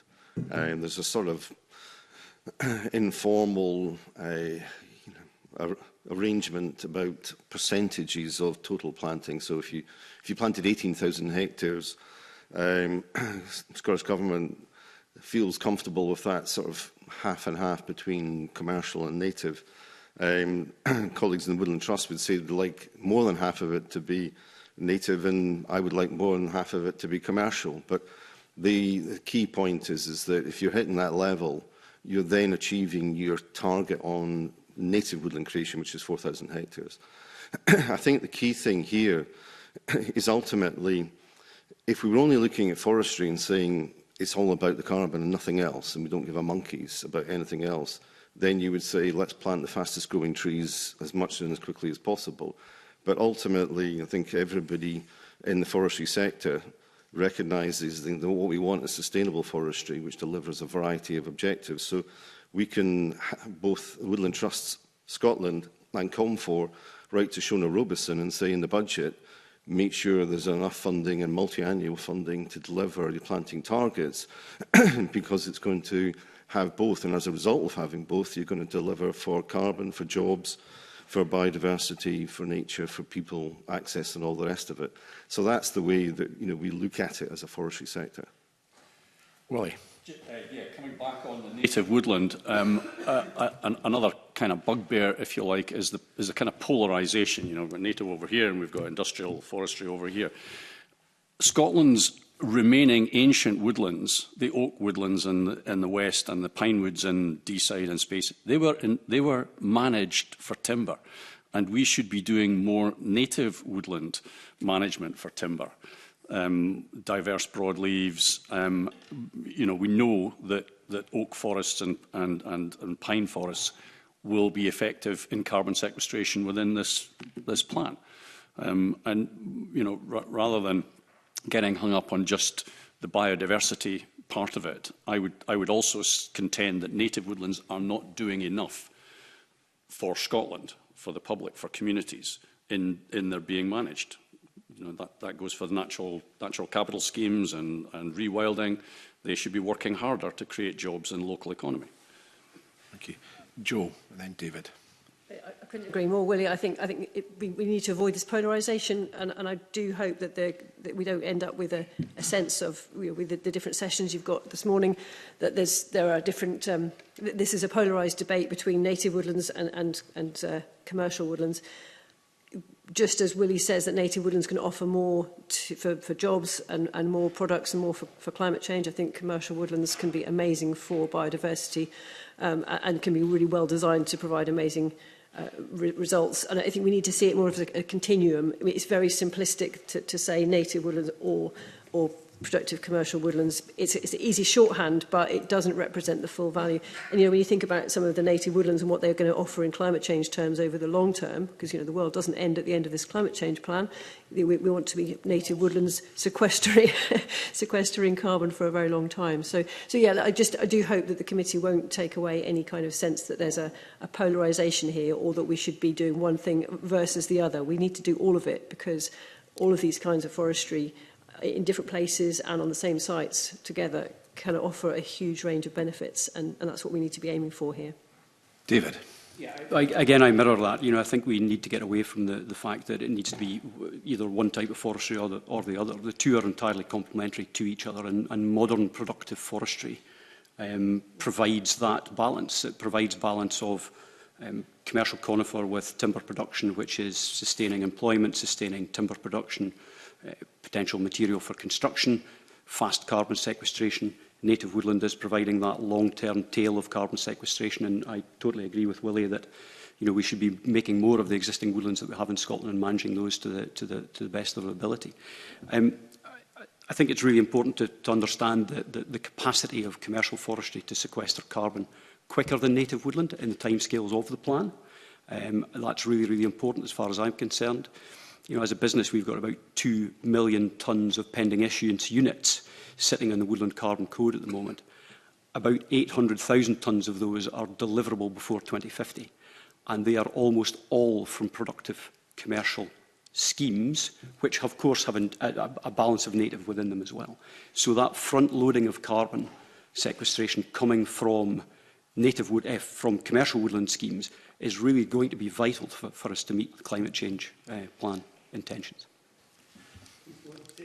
Question that I'm seeking to polarise. I'm in agreement with what you say, but I'm just interested to know a bit more about how all of you approach the perceived tension that at least there is around things like issues around ensuring habitat, ensuring biodiversity, avoiding monoculture, maintaining soil quality in the future. And before the convener brings people in, I think you'll also find agreement around this table about multi-year funding, although some of us are quite keen to ensure that the Scottish Government also gets multi-year funding, which would make all of that a lot easier. But convener, if I may, if you want to bring people in to answer some of that about biodiversity.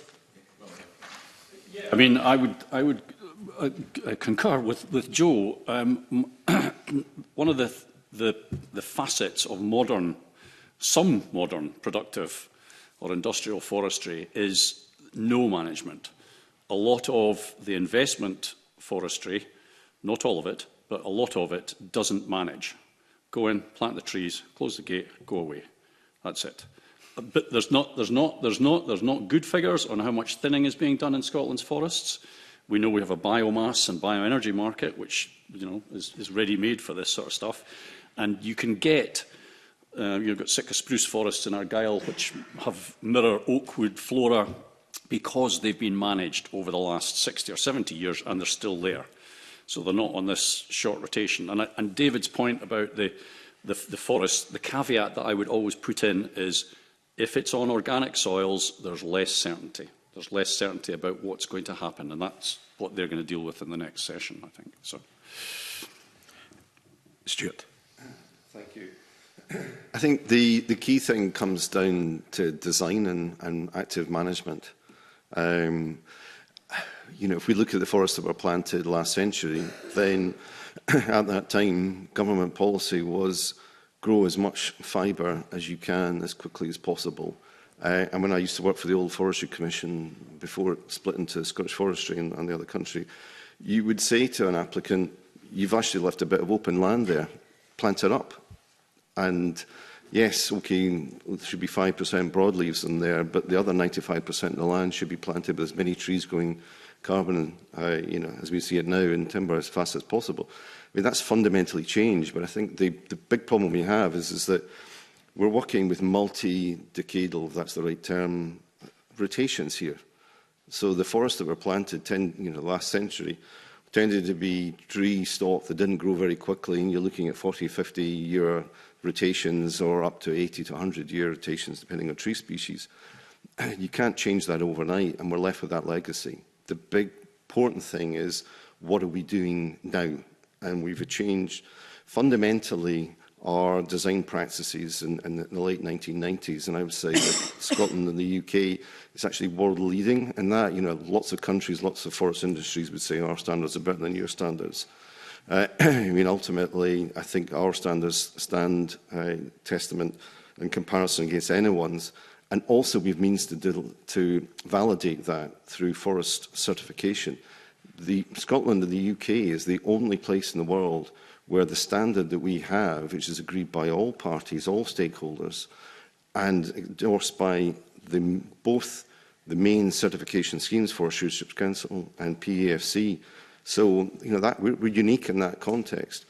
But what we then need to do is to have the patience to see that play out over time and look at how we get those biodiversity benefits coming through what is more a mixed forest, more mixed species design, and how we very careful looking at each site to say what's appropriate in terms of species and having a good consultation process. And then make sure it is managed. And this is where I would disagree with Willie. I don't like disagreeing with Willie too often. But spent a long time. Yes, I know it's hard to break a habit. But no, I mean, ultimately, those forests that were planted last century, thinning wasn't necessarily expected, or there wasn't a market for the thinning, or it wasn't commercially attractive to thin. And you were mentioning there's the wood fuel market, and now we have a board market. So there are attractive markets which make thinning commercially attractive, as well as being an important silvicultural activity to do. And as a result of these things, and through forest design, even the most timber-focused forest can deliver a significant biodiversity benefit. And in aid of that statement, that bold statement perhaps, Nature Scott did a report in 2025 looking at biodiversity, and it highlighted certified forests, commercial certified forests, as one of the few areas where biodiversity, species abundance was actually increasing. You know, we can deliver that through design and through management. But to achieve that objective, as I say, you need that management both in the commercially managed part of your forest as well as a native woodland or a purely native woodland. If you just walk away from a native woodland, you will not realise the biodiversity potential from that. So active management is incredibly important. Finally and briefly. Can the committee ask somebody what hectareage of Scotland's forests are being thinned now? And the other question would be, what area is being clear-felled year on year? Has anyone ever seen these figures? I don't know. You ever seen an area for clear-fell, David? No. Thinning? No. We don't know. We really don't know. We need to know, are these forests being actively managed? Okay, thank you. Briefly, David. Very briefly, and just to answer your question absolutely directly, I can absolutely reassure you that when we go through the process of designing a new woodland, no stone is left unturned in relation to the identification of constraints, restrictions on the site, biodiversity, soil, water quality, species, habitat. We have a highly regulated process and a highly regulated system which ensures that we take those into account and that we try, within the realms of possibility, not to cause harm. Thank you. Thank you. Emma Harper. Thanks, Convener. I wanted to just pick up on what Willie said earlier about working with farmers instead of buying farmers' land and then evicting them and then just planting trees. I'd be interested in what you know about the uptake of sheep and trees scheme. I'm interested about the diverse conifer options, which is promoting diversity in conifer species, which I think is good for resilience and disease resistance in terms of climate change. So, update on sheep and trees? I couldn't give you a definitive answer. I think you would probably best describe it as modest. I think what we haven't successfully done in terms of sectors, that's forestry, agriculture, sport, we haven't had a serious go at integration. When worked in the Scottish Borders, most of the owner-occupier farmers who were in their 50s, 60s, they saw forestry coming over the hill and thought, aha, retirement, rather than legacy transfer land on to the next generation. And I think that we need to be much more serious about courting farmers and persuading them of the benefits of woodland planting. If they're being asked to destock as part of the climate change plan, or they're doing that for whatever reasons, then forestry offers them a viable option. At the time, I was working in the Ettrick and Yarrow valleys, and we were persuading farmers to put 40 hectares at a time, because that's what the Farm Woodland Premium Scheme paid over 15 years. But we had a scheme like that now, you would persuade a lot more farmers to put trees on their farms. Stuart. Great. Just a point that I think we need to be really careful about language, especially about evicting farmers from sites. You know, a lot of these whole farm sites that have been purchased historically have been sold on the open market by farming families who may be coming to the end of a succession plan, and they have been taken up by forestry buyers, and they've been planted by forestry buyers in that way. So I am not aware of a situation in Scotland where a farm has been bought and people have been evicted forcibly to plant trees. I see this as from a very different end of the telescope, as a forestry business who's planting, by far the largest area in Scotland to help achieve these targets. We have a huge interaction with the farming sector. About 70% of all the schemes that we do by number are done for farmers. So farmers actually have a significant uptake in what we do. If we look historically at the delivery of the Scottish Forestry Grant Scheme, the average size of scheme from the inception of the scheme in 2017 to today is about 25 hectares. So the heavy lifting of the planting targets that's been happening over the period has actually been done by small-scale farming enterprises, assisted by organisations like ourselves and others who are going in and giving them that advice and looking to plant parts of the farm. So I think it would be incorrect to say that the farming sector are not taking up opportunities for forestry. Clearly, forestry investors are providing the large-scale planting, some of the large-scale projects that we see coming forward. But the agricultural sector is definitely playing their part. What we have seen is a downturn in that because of an erosion of the grant support versus inflation. So we've seen huge inflation in costs since 2000 in the forestry sector, in labour and materials, and the grant rates certainly haven't kept up to pace with those. So forestry planting for the agricultural sector on a small scale is much less attractive than it used to be. And that's where we're seeing that sort of disconnect between the two at the current time. Stuart and then Joe. Very quick points, just building what's been said. I mean, essentially, there has not been a huge amount by area of planting, especially planting of large areas to produce timber by farmers. And we would like to see more of that. And I think there is more scope for that. I mean, some of the challenges are cultural. Some of the issues are around funding and the fact that you're getting an annual income through payments from government and from your crops or your animals, whereas forestry, your income's going to come later. There's challenges sit around that. But I think with better integrated policy making and better discussion and negotiation between the forestry and farming sectors, I think we could come up with models which would deliver more of that. So I think that's something that's positive. I may be interpreting your question, so feel free to tell me off afterwards. But I think there is an element that forestry and large-scale afforestation is seen as damaging farming and being damaging for rural areas. And I think the important thing there is to look at the strategic context. I mean, for me, we can see that diet changes are reducing meat eating. I have 3 daughters, a vegan, a vegetarian, and effectively a pescatarian. People are not eating as much meat as they used to, and that's a challenge for parts of the farming sector, including sheep farming. So I think there are opportunities here to look at tree planting as a solution, as a means to partly address that challenge. But it's better if it's done in a coordinated, negotiated way than just something that seems to be imposed.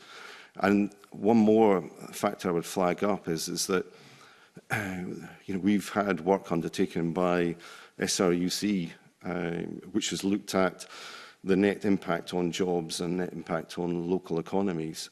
And that flagged up that you have at least as many jobs, at least as much income from forestry. It's just perhaps less visible. Instead of having a farmer on the hill, you've got a forester in a local village, an establishment forester, a harvester, whatever. There's a lot of these new jobs that are developing in the south of Scotland. I think we're in a situation now where there are now thousands and thousands of jobs related to forestry that weren't there before, and they are very high value jobs. Thank you. Joe. Yeah, I just really wanted to pick up on the integration side of things. I think that's a really important aspect here. This isn't about sheep versus trees or farming versus forestry. And so really what I wanted to do is just wind back to a comment earlier I made. I didn't want to imply that this is something about farming versus forestry. I suppose the point I'm making really is that when you're creating new woodland, you're replacing something. And the land in Scotland is not just sitting there with nobody using it. It's all either agriculture, crofting, grouse moors, some vacant derelict land, but it's all being used for something. And so every time that you make a change, you are displacing something. Now, best if you can do that in an integrated way, just as David describes. So, farming alongside forestry or integrated land use. But what we need is that kind of joined up policy signals whereby we don't have one sector competing with another sector and turning these things into some kind of fight. It needs to be a holistic look at the way we use our land and finding the best use of our land and trying to do that in an integrated way rather than setting up these kind of conflicts that just cause tension and set up barriers. I'm going to bring in Rhoda Grant with a supplementary, then I'll bring in David. Rhoda.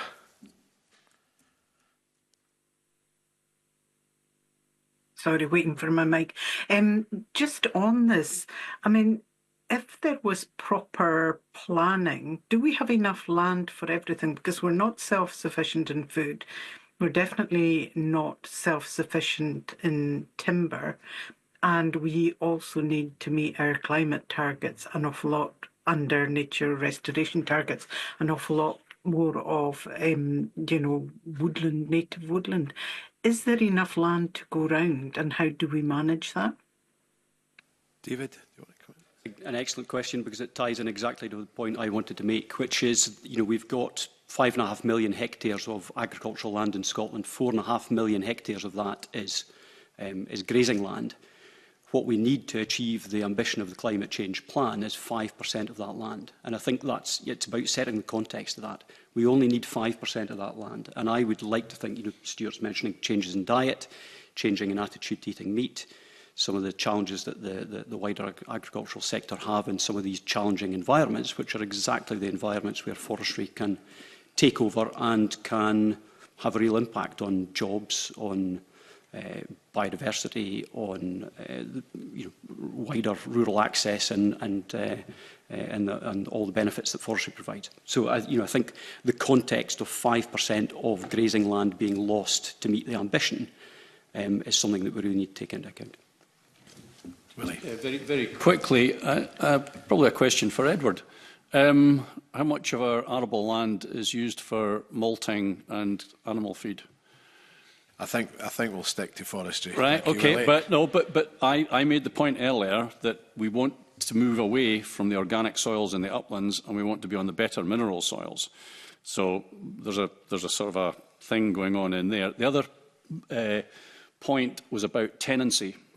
I don't know what the current arrangement with tenant farmers is, but tenant farmers haven't historically been able to put woodland on their ground without the landowner taking it back in hand. Stuart, you want to come in?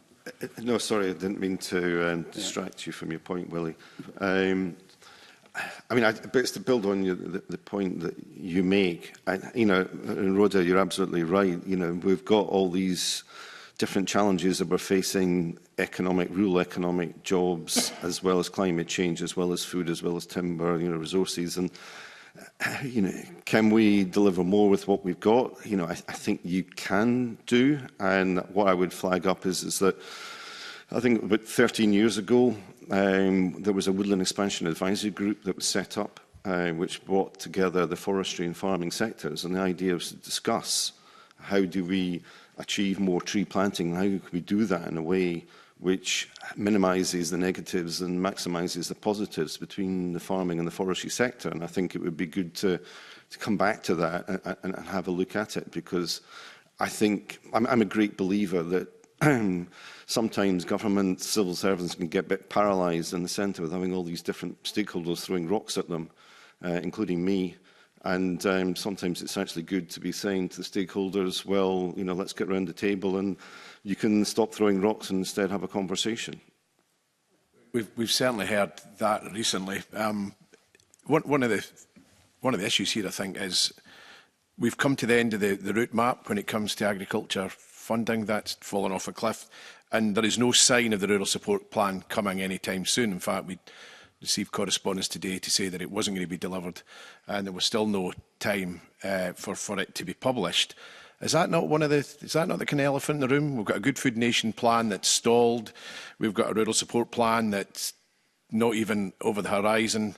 So the prospect of actually doing some of the integration that, Willie, you're talking about, looking at whether it's malt and barley, whether it's sheep production, whether it's taking some of that 5% of agriculture grazing land at the moment to trees, it's just there is no plan yet. We're here, and at some point in the next few weeks we're going to have to decide to approve or not approve a climate change plan. This is not a good place to be. Anyway, that was just a point. Rhoda, did you have a further question? Okay, thank you. I'll move on to our next question from Ariane Burgess. Thanks, convener. And before I ask my questions, I'm just going to let everybody know that I'm a member of the Community Woodland Association, and I wanted to move into the area around harvested wood products. So I think if I can address my kind of initial opening question to Stuart, because I think you can just tell us the answer to this, and then I'm going to broaden out to a question around the policies around harvested wood products that's in the climate change plan. So Stuart, in Scotland, what is Scottish wood harvested for? What's the timber harvested for? And do the products that we harvest, and you kind of somebody touched on this already, do these products actually continue to lock up carbon? That's a really important starting point. So thanks very much, Ariane. I mean, ultimately, most of the timber we harvest goes to sawmills. So the sawmills will then be putting their product into fencing, which is both agricultural fencing and garden usages. It will go into construction housing sector. A significant part of it is in repair and maintenance and improvement on housing rather than necessarily new housing. And I think that's a big opportunity we should be doing more on. A significant part of it goes into wood pallets, so everything which moves around food, medicines and everything else, so an absolutely vital usage. A significant proportion of the raw material goes into panel board, so OSB, for example. OSB will end up a lot of that in housing, again, in flooring and uses like that. So a lot of those markets are long-term uses. What I would also flag up is that there's very little wood that ends up in landfill. So we're getting better and better at recovering and reusing the wood products that we're producing that we have. So even it's pallets or panel board, these can then be put back into the supply chain and reused. There's an awful lot of reuse and recycling that's happening. And ultimately, after a number of those cycles, it can be burnt for energy alongside some of the immediate, the virgin material that's available as well. The key thing from a climate change perspective is how can we get more of Scotland's timber into long life products, and in a way, for example, in building houses, where at the end of life, which hopefully won't be for hundreds of years, you're able to take that product out and then reuse it or recycle it and give it multiple uses. So I think we've got the option and the opportunity to be able to get really long life out of the carbon in our forests. Okay, great, thanks for that very comprehensive answer. I mean, I imagine some of what we grow also ends up getting burned almost immediately. But just to come on to the policies in... Willie wants to come in on that. Thank you. Okay, yeah. Just to, again, pose the question, we get forestry statistics every year and Forest Research publish data on how much goes into sawmills. Now, I'm not sure if there's a confidentiality or a business interest or whatever, but I haven't seen any figures on percentages of the timber that goes into sawmills and then comes back out again as sheds, fences, house material, whatever. You know, there's not a definitive set of these things. And interestingly, on the customer rep group for Scottish Forestry, and one of David's colleagues and one of Stuart's colleagues and one of Joe's colleagues will be on this as well. We're being asked to look at metal fencing because in the northwest of Scotland, the complaint is that the fence material isn't up to snuff. So there's a consultation going on right now about introducing this thing, which I think is ridiculous when we've got Scots pine and larch that can do the job. Well, not so much larch, well, yeah, less larch now, but you know, there's these ongoing challenges, and I, for one, will be saying, why are we using this stuff? So, anyway. Stuart's keen to come back in. Yeah, I mean, absolutely. I think there's no issue of confidentiality. I mean, ultimately, it's whether it's percentages. It's all about you know, gathering the data. They give volumes, but they don't actually say this went to housing and this went to fencing and this went to... You know. So on the forestry statistics, which are updated and provided annually, you know, there are figures in there of how much goes to sawmills, what percentage, how many tonnes green tonnes that represents, and then how much of that comes out of sawnwood. What we need to collect and what we would be keen to collect, because it refers to, I think is relevant also to the climate change plan and how do we get more timber going into long life uses, is we do actually collect, set targets and look to monitor that so that we're seeing more of that timber going to these long life uses. But fundamentally, sawmills are putting the sawn timber into, generally speaking, about a third is the construction housing sector, a third into fencing sector and a third into pallets. Very briefly, Dave.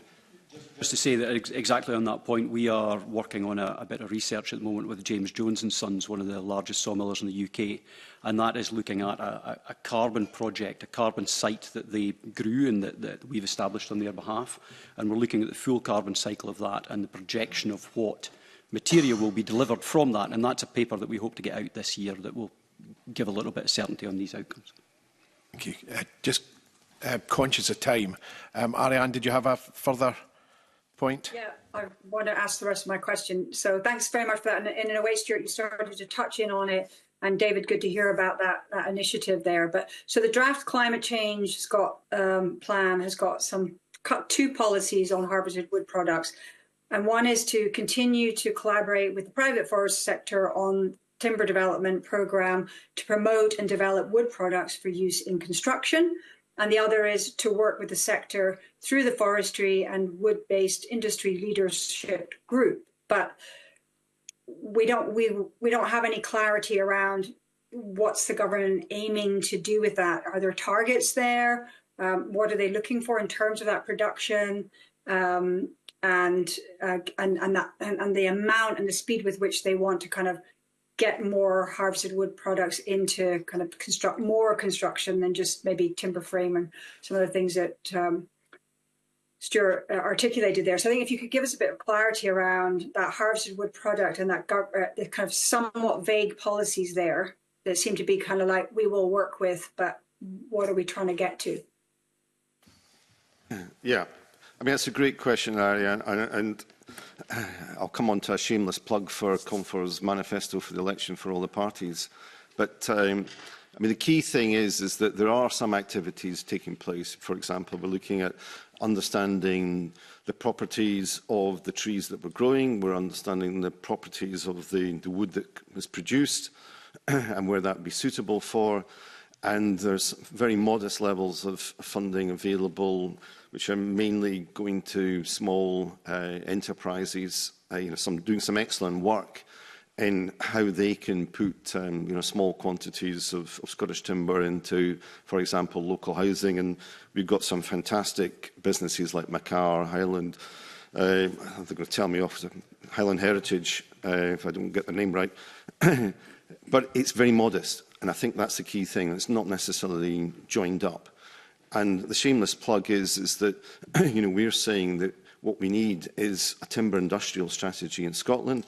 In fact, Scotland used to be leading on so many of these things, and now we're seeing England and Wales developing these things and really digging into how can we get more of our homegrown timber into housing, into construction, to these high-value, low-carbon uses.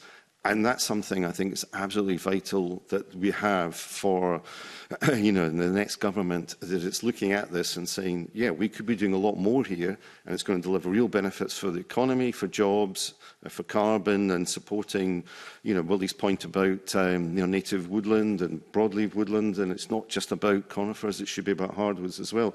There's a real opportunity to do more, but we don't have a focused mechanism to do that, and that's where I think the timber industrial strategy would allow us to unlock that. Yeah. David. Yeah, it's fair to say there are lots of small initiatives around which are looking at how we can better use timber in Scotland, but one of the fundamental issues still sits around about timber supply. We have great uncertainty about timber supply in Scotland. Well, in fact, we don't have uncertainty. We know that beyond 2040 it's decreasing. Sawmillers and organisations who are looking to invest in facilities to make more out of the timber that we produce in Scotland need to have certainty of outcome. They need to know that they have a supply in the future. And if we can't get trees in the ground now, that doesn't give them much of a future to think about. So, again, it comes back to the point of confidence, which I've mentioned 2 or 3 times already in this session, that we need to have confidence in the supply of timber before large-scale investment will come in to look at how we use it. A new sawmill in Scotland would cost £100 million to build. You're not going to spend £100 million based on the planting targets that we have at the moment, I would suggest. So it's all about confidence. Yeah. I'm now going to move on to a question from Tim Eagle. Well, thank you, Convener. So I think part of this question actually has been answered earlier on in this session, but it was around funding. So I guess it's a bit of a 3-part question. The first is, have you got any further thoughts around the Scottish Government funding? So obviously there has been some concern about in the past, and many months ago when we held a panel, there was significant representations on that. But I know that's been spoken about earlier. The second part is just to touch on, if you can, a wee bit about private finance and what role that has to play within the plans moving forward. And then finally, in the draft CCP, and I don't know much about this, it talks about this values-led, high-integrity market for responsible investment. Just if you can explain more from your point of view what you think that means to you, that would be great. Not a lot. The words high integrity, I would suggest, are kind of very, very optimistic. It was alluded to in the last session with peatlands, the natural capital market was not really there. We do have a woodland carbon code, and we've got a woodland carbon market, and depending on what the UK government does, that may blossom or stay the same. My topic, if you like, Tim, is communities. And at the moment, communities under woodland creation see very little benefit. In fact, a lot of the pushback that comes from communities against forestry is partly because they don't have a stake in it. So if they get a wind farm on a hill next to you, then at least they will have a wind farm fund. Whereas if you get a new plantation next to you, you may get a job or two, but that's not certain. So, and this comes back to the supply chain.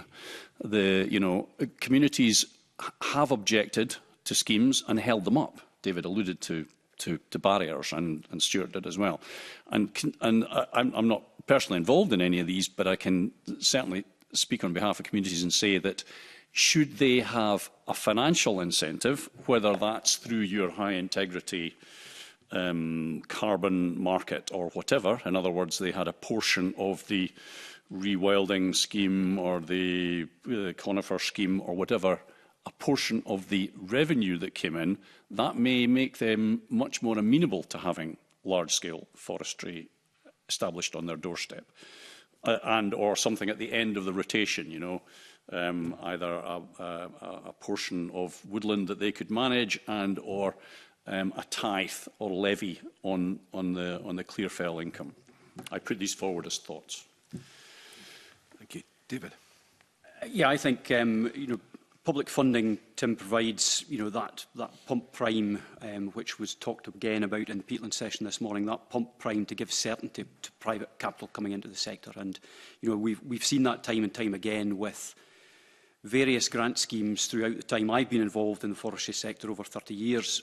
We've seen incentives wax and wane, and as they wax and wane, and as public funding wanes, then private contributions and private uptake wanes as well. So the two of them are really integrally linked. Having that certainty of public support, and it doesn't have to be 100% support, it doesn't have to be 100% funding for operations, but having that tie-in from the government to have skin in the game gives people absolute certainty that this is something that is a long-term project that they are willing to invest in. And if we don't have that public funding at a level, then we always see private sector funding drop off. There is a huge amount of private sector funding out there waiting to be deployed in Scotland to establish forestry. There's absolutely no doubt of that. But again, I come back to this point of certainty of outcomes. We're not seeing certainty of outcomes at the moment because of the regulatory process, because of the consultation process. A lot of the misinformation that we're seeing around about the forestry sector, and that is impacting the deliverability of schemes. And people won't invest if they expect to have a scheme approved within 2 years and suddenly it takes 5 years to get a scheme approved. That's the real barrier that we're seeing at the current time. The availability of private funding is undoubted. High integrity, I think the Woodland Carbon Code, the Peatland Code, on a global level are very much viewed as being very high integrity schemes. They're government-run, government-backed. Investors who are looking at voluntary carbon markets see these as being extremely high integrity. So, I think we have something really to hang a hat on in the UK context as far as that's concerned. Just to remind everybody, we're very, very short on time. We're actually over time, and we've still got a number of questions to go through. Willie, I'm going to miss you out. I'm going to go. Communities had access to the 50 million that the Scottish National Investment Bank gave to Gresham, lent to Gresham, then they would have skin in the game, Tim. Communities would have a stake in woodland creation. Okay, Joe. Make a very small practical point, which is that these values-led high-integrity markets, the carbon markets and things, the money comes later. So, you'll gain pending issuance units, which will be sold further down the line for an as yet unspecified amount of money, depending on what the carbon market is like. So, I do think, just going back to agreeing with you, David, that having that underpinning Scottish Government funding for that continuity is essential to get things going, even if people are prepared to speculate on the fact they might manage to get carbon money later on. That's how it works. The private finance, it's to some extent speculative, so is also the carbon money, but it is later, so you need that underpinning. Thank you. I'm now going to move on for a question from Emma Roddick.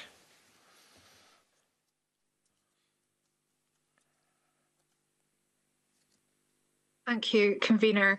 I know we've touched on a few of the kind of practical barriers in forestry, but I wonder if there are specific ones that would put delivery of the climate change plan ambitions at risk, and if so, if there are any policies or proposals that are missing from this draft that you think could address these. Yeah, thank you for that. I would summarise the points that we came back to earlier on, which is, ultimately, to deliver on the targets that we're talking about, there needs to be confidence around funding. That is absolute a requirement and a fundamental requirement. In order to be able to increase the level of planting by 2,000 hectares each year, we basically need to get all hands to the pump. We need all types of planting, which does create great opportunities if we can site those forests in the right places and in the right ways.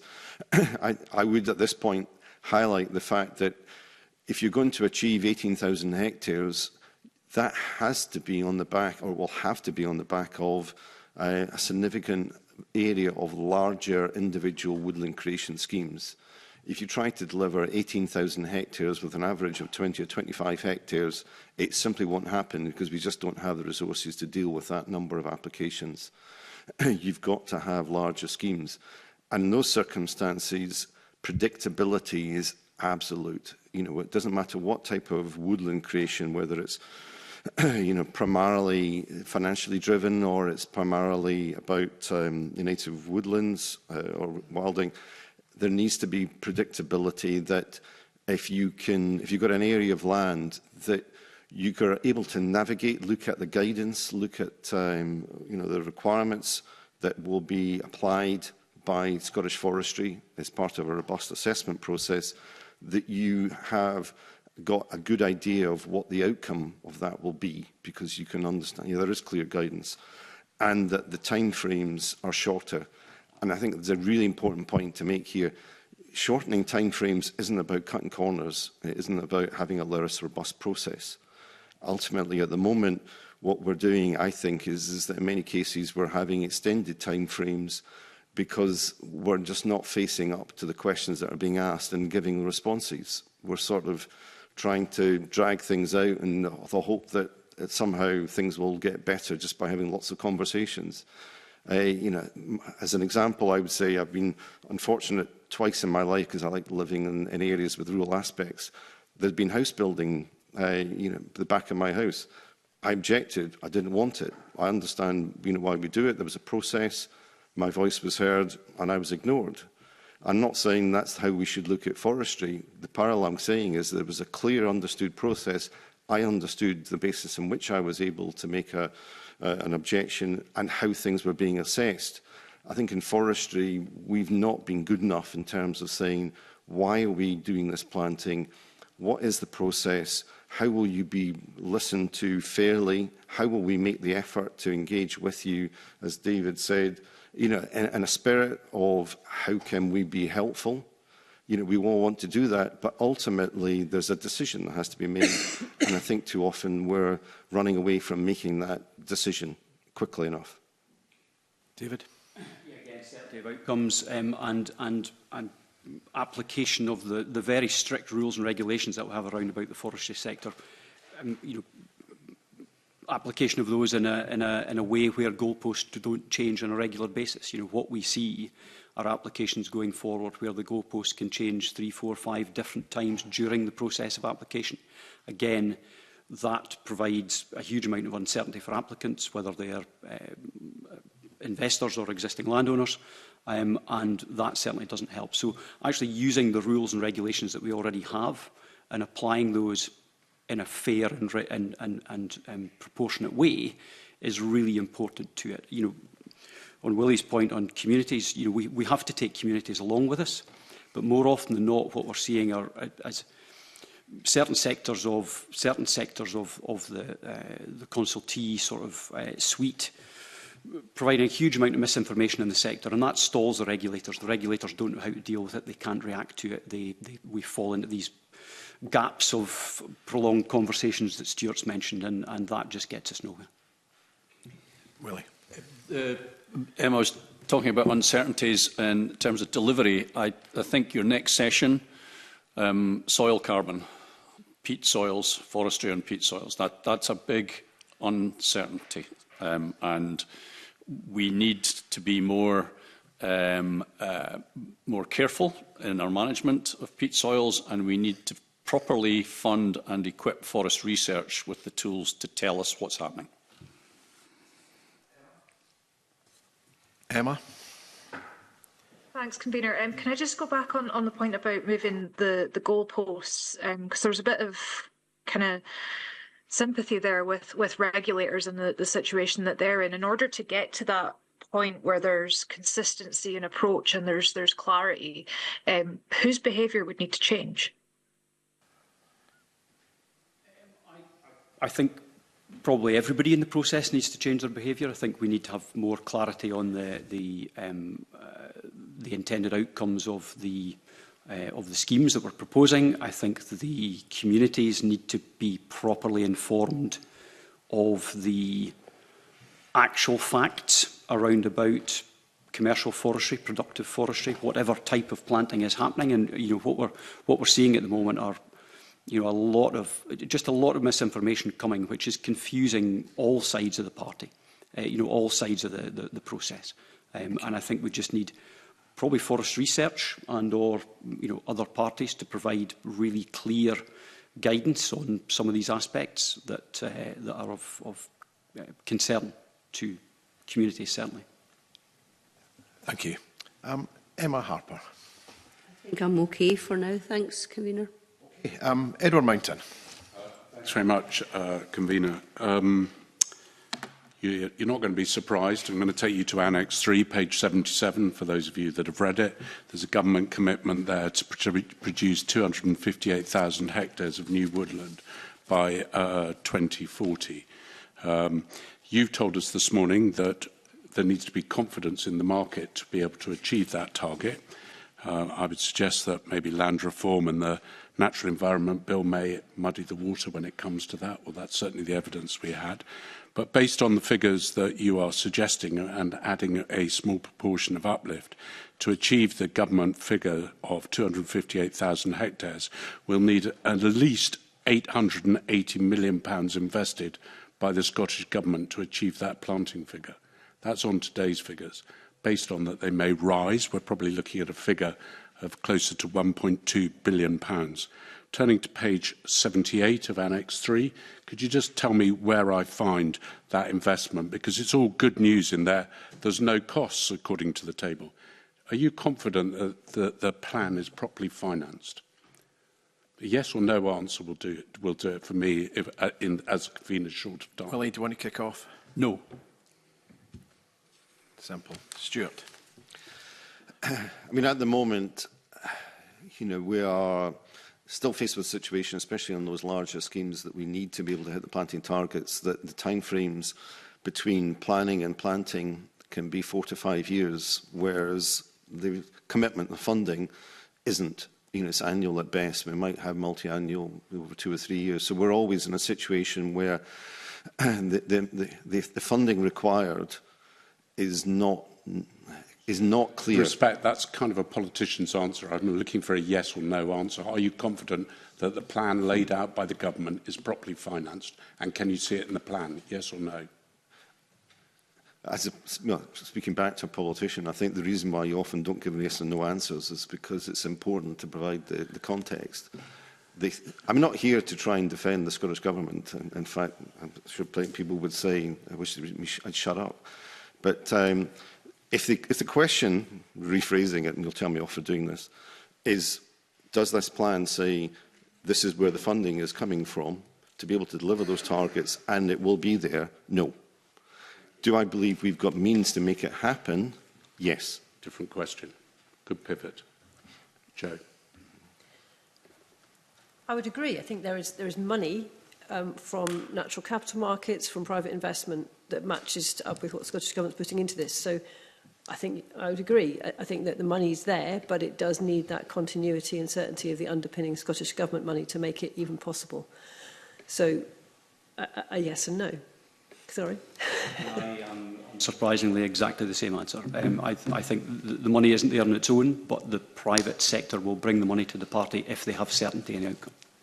Okay, and Convener, in the interests of the short list of time, I'm taking all those answers as no. Thank you. Yeah, just on that, the draft plan estimates a £2 billion economic value of non-market benefits annually across the forest estate. Who's likely to see that financial benefit? Joe? non-market benefits. It's communities, it's people who live near these forests, who use these forests, it's the biodiversity uplift from these forests, it's the water quality improvements, it's all these things that are going to be seen. There's massive benefit from new woodland if we do it right. Stuart? My understanding is it does also include things like timber production. And I think that's one of the big things that we're looking at here. I don't think it does. So it estimates economic benefit of 2.1 billion to 2040 plus this 2 billion economic value of non-market benefits. I suppose what we want to make clear is if there's figures being put in a plan, we've got to have some sort of indication of where that is, because that's a justification of the expenditure and whatever. So it's not the extraction or the timber product itself, it's the non-market benefits. Yeah, no, apologies. It's the fact that the 2 billion, the 2.1 is so close, and yeah. I thought that's that's what I was referring to. There is that economic benefit, and that's a positive. But yeah, I mean, non-market benefits. There's always a big challenge there because non-market, they're not necessarily financial. But it's about clean air, clean water, tackling flooding. There's public access. There's lots of really positive things that come out of it. How you value that is often just how long is a piece of string. You can come up with a low figure and a very high figure. Yeah. Joe? I was really going to say, I don't have the access to the way these were valued, but there are very well established. I know about how they were valued. I can see what the value is, but how they were valued. But I think there are established methods of valuing those and understanding quite what the, for example, health benefit of clean air is and so on. So this is, I think, just because they're non-market, they are huge and they are very significant and they do add an awful lot to this. So I think they are very important to take into account. Thank you. They've made them up. On that note, thank you very much. Again, we have been incredibly restricted with time. We could have probably spent another 2 hours delving into the figures a little bit more. But thank you for your commitment this morning, for coming in and your valued contribution. And I suspend the meeting for a 5-minute comfort break. Given that our next set of witnesses are all remote, I'll suspend this meeting. Thank you.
Welcome back. We'll now discuss the forestry aspect of the draft climate change plan with our next and final panel of NGOs and academics.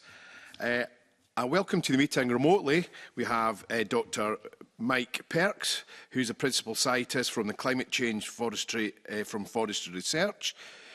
Remotely we have Dr. Ruth Mitchell, the Biodiversity and Ecosystems Group Leader from the James Hutton Institute.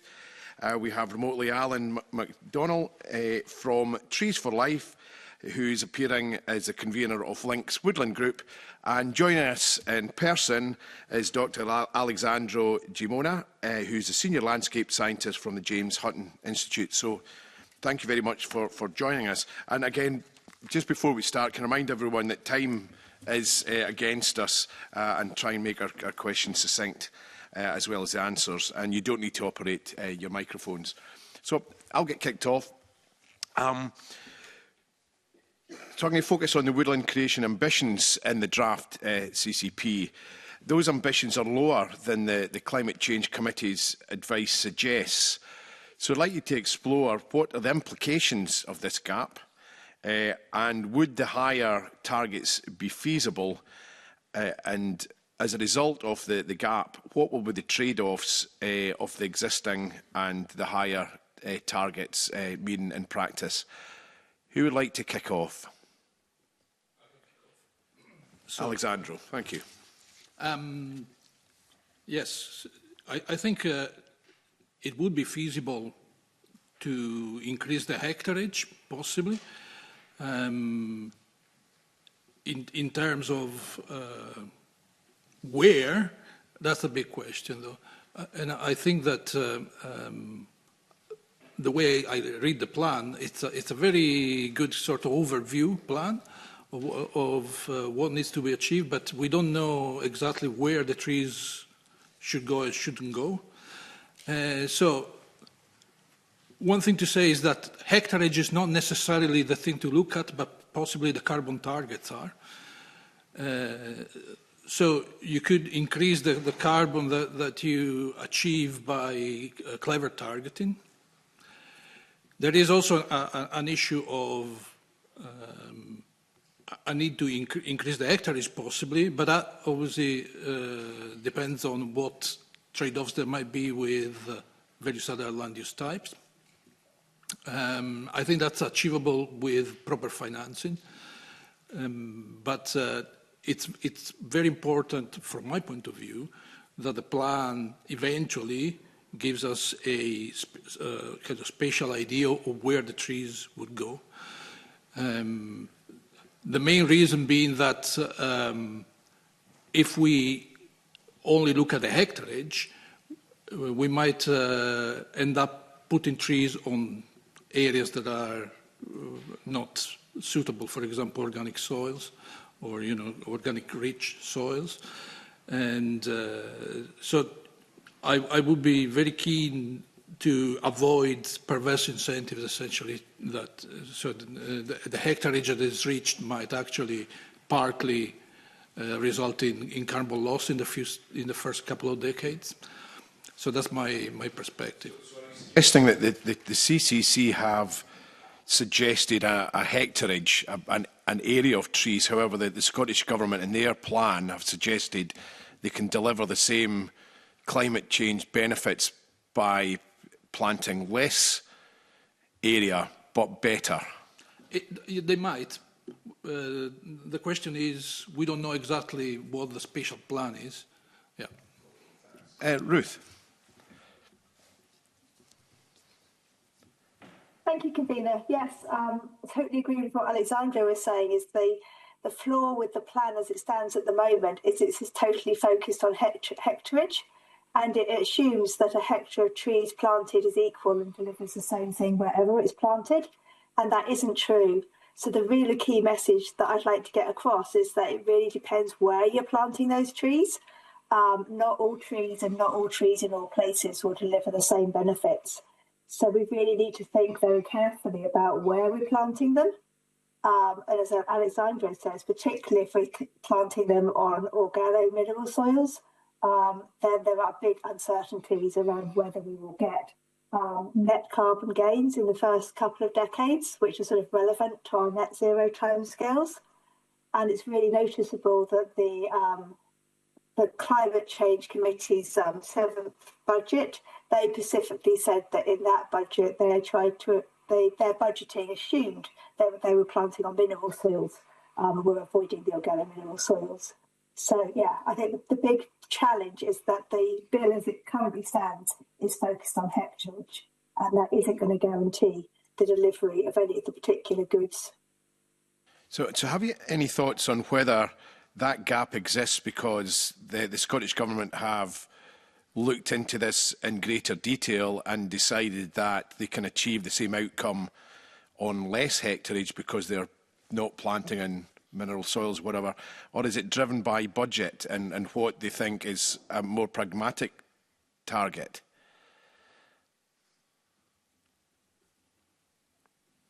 I don't know that I know enough to comment on that. I don't know if Alexandra or Mike have comments on that.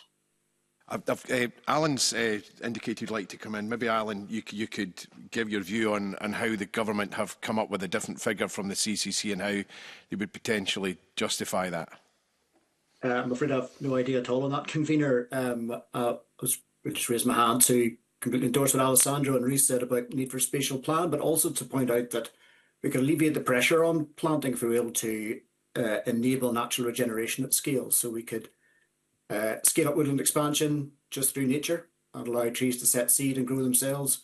That means dealing with herbivore pressures, and that would deliver a range of other local economic and environmental outcomes that are positive. So I think it's really important we don't just become completely obsessed with planting as a way to achieve what we need to achieve. So just on that, what are your estimates, or what do you base that on? How many hectares of trees are we likely to see regenerate naturally if we take appropriate action? If to achieve it, the climate change benefits, what's your estimate of how much land would be needed to deliver that if we were to reduce planting? So we've looked at the existing data sets on woodland cover and assumed just a 50-metre expansion zone from there if you reduced deer pressure to 5 per square kilometre on average nationally.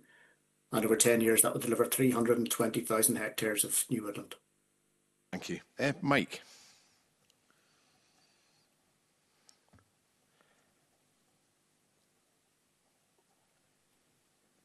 Thank you, Convener. My understanding is that the difference is really based on the underpinning model assumptions that are driven by Climate Change Committee and Scottish Government. Fundamentally, the differences are based around the nuance in the productivity of the species assemblages that have been modelled. So, are they incompatible? No. Are they compatible? Unlikely. There's noise in the data because of the approaches that have been taken to model the net mitigation benefit from two different schemes. Thank you. On the back of that, I've got a question from Tim Eagle. I know you maybe covered some of the response to that, but I think it's still worth asking again. Tim. Thank you, Convener. So actually, I think this mostly has been answered, but I think it is worth just asking again because it's quite a critical question. And my question was going to be: to what extent is a broad-based planting target meaningful on its own? And I think obviously we've made reference to that, but just for certainty, can you just answer that again, Alexandra? If you look at the plan as it has been presented, the LULUCF sector is balanced. So, although we can't see the exact calculations there is behind this, to check whether everything makes sense in terms of where the trees are planted, what kind of carbon loss there might be from the soil, and so on and so forth. All issues that I would be, keen to examine more in depth. But they say that the sector is balanced, and therefore according to their calculations, the trees and the peatland restoration is enough to compensate for the sources that are that exist in the sector. So, according to the calculation of the plan, there are enough trees planted plus peatland restored to make the LULUCF sector be at net zero, essentially. Okay, thank you. I'll move on to a question now from Rhoda Grant. Thank you, Convener.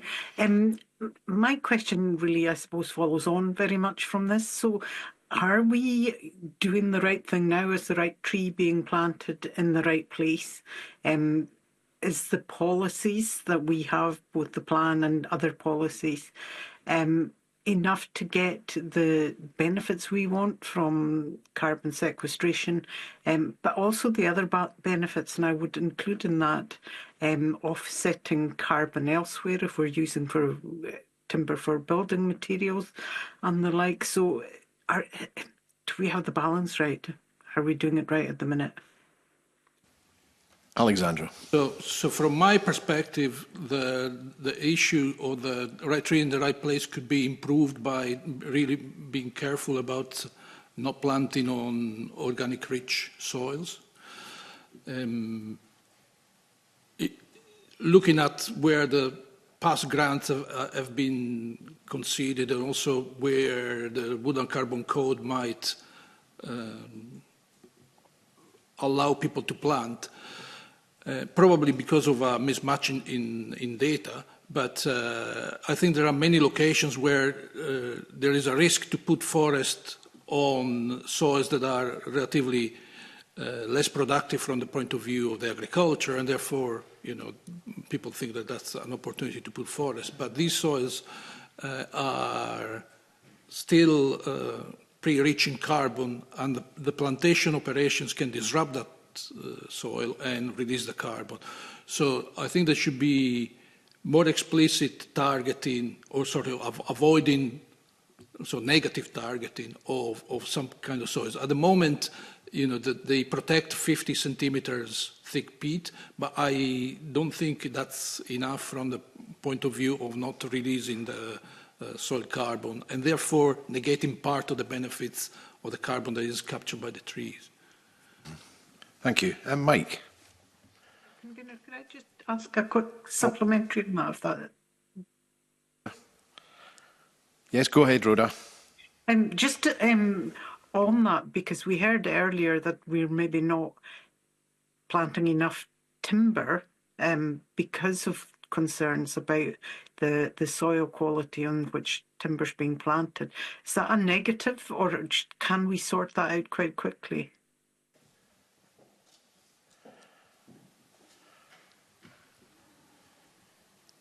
Is that to me? Yes, sorry, beg your pardon. Yeah, so I'm not a forestry, sort of commercial forestry expert, but so the quality of the timber is probably related to how fertile, how productive the soil is.